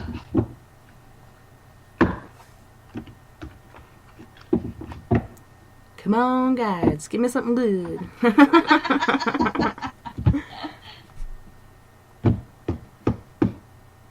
Okay, you got indecision, the 8 card reversed. So, I don't think I've ever read this card. 8, nice. 8. Which choice to make is what this card is, and it's reversed. So reverse says, congratulations. This card reverse indicates a newfound freedom from indecision. You have either recently made or are just about to make an important decision. This is an important time, so bring a clarity of consciousness to your new direction. The fragmented and confused energy that you've been sending out is gone, and now you can bring new structure to your plans and your life. You may not have known what to do in the past, but your soul has been trying to guide you all along. Open up to the potential of this time and create some clear and powerful intentions regarding your new choice. Then let yourself move forward with purpose and personal power. And your affirmation is, I release fear and move forward with courage and trust. I have the power to direct my own destiny now and always. Awesome. Yeah. I like that card. Good. I'm glad. Well, this has been awesome. I appreciate the opportunity to let me speak. I've never done a show this long. Oh my gosh, I'm going to sleep for a week, I swear, after this. It was just great. Heck yeah. Super, super grateful to Source and everybody that called in, and the kindness from you and everyone. It was a really great thing. And if you guys again are still listening and want to get a hold of me, it's unleashyourdivinebeast.com. You can put in Unleash Your Divine Beast on Facebook and find me. My name is Tahsha Renee. And you can also find me if you're wanting to be on the Instagram page. Again, that is Divinely Sexy 40 and over. I don't know. There's anything else you want to talk about? No, and thank you so much for being on the show. I really appreciate you being here, and I really appreciate what you're doing for everyone. Thank you so much again for being on the show. It was great having you. Yeah, thanks, Tasha. I hope you have a wonderful evening. Thanks, you too. Have a good night, Tasha. Bye-bye. Bye-bye. And thank you to everyone in Spaced Out Radio, Facebook, Spreaker, Twitter, Paranormal Radio, TalkStream Live, Deep Talk Radio, and wherever else in the universe you're listening tonight. I had a wonderful time this evening, and it was my pleasure, literally and figuratively, and I can't wait to do it again next weekend on spacedoutradio.com. So until next time, guys, nighty-night, love and light to all my space cases out there, and don't forget, we are all in this together. Together we make the world a little bit better, and together, my friends, we own the night. You guys have a wonderful week. Make sure you rock it, smile, put out that love and light and kindness to people in the world, and I'll see you back here next weekend. It was great having your calls and getting your comments in the chat room. You guys take care of yourselves, and like Tasha said, be nice to you and don't be so hard on yourself. You guys have a good night. Bye-bye.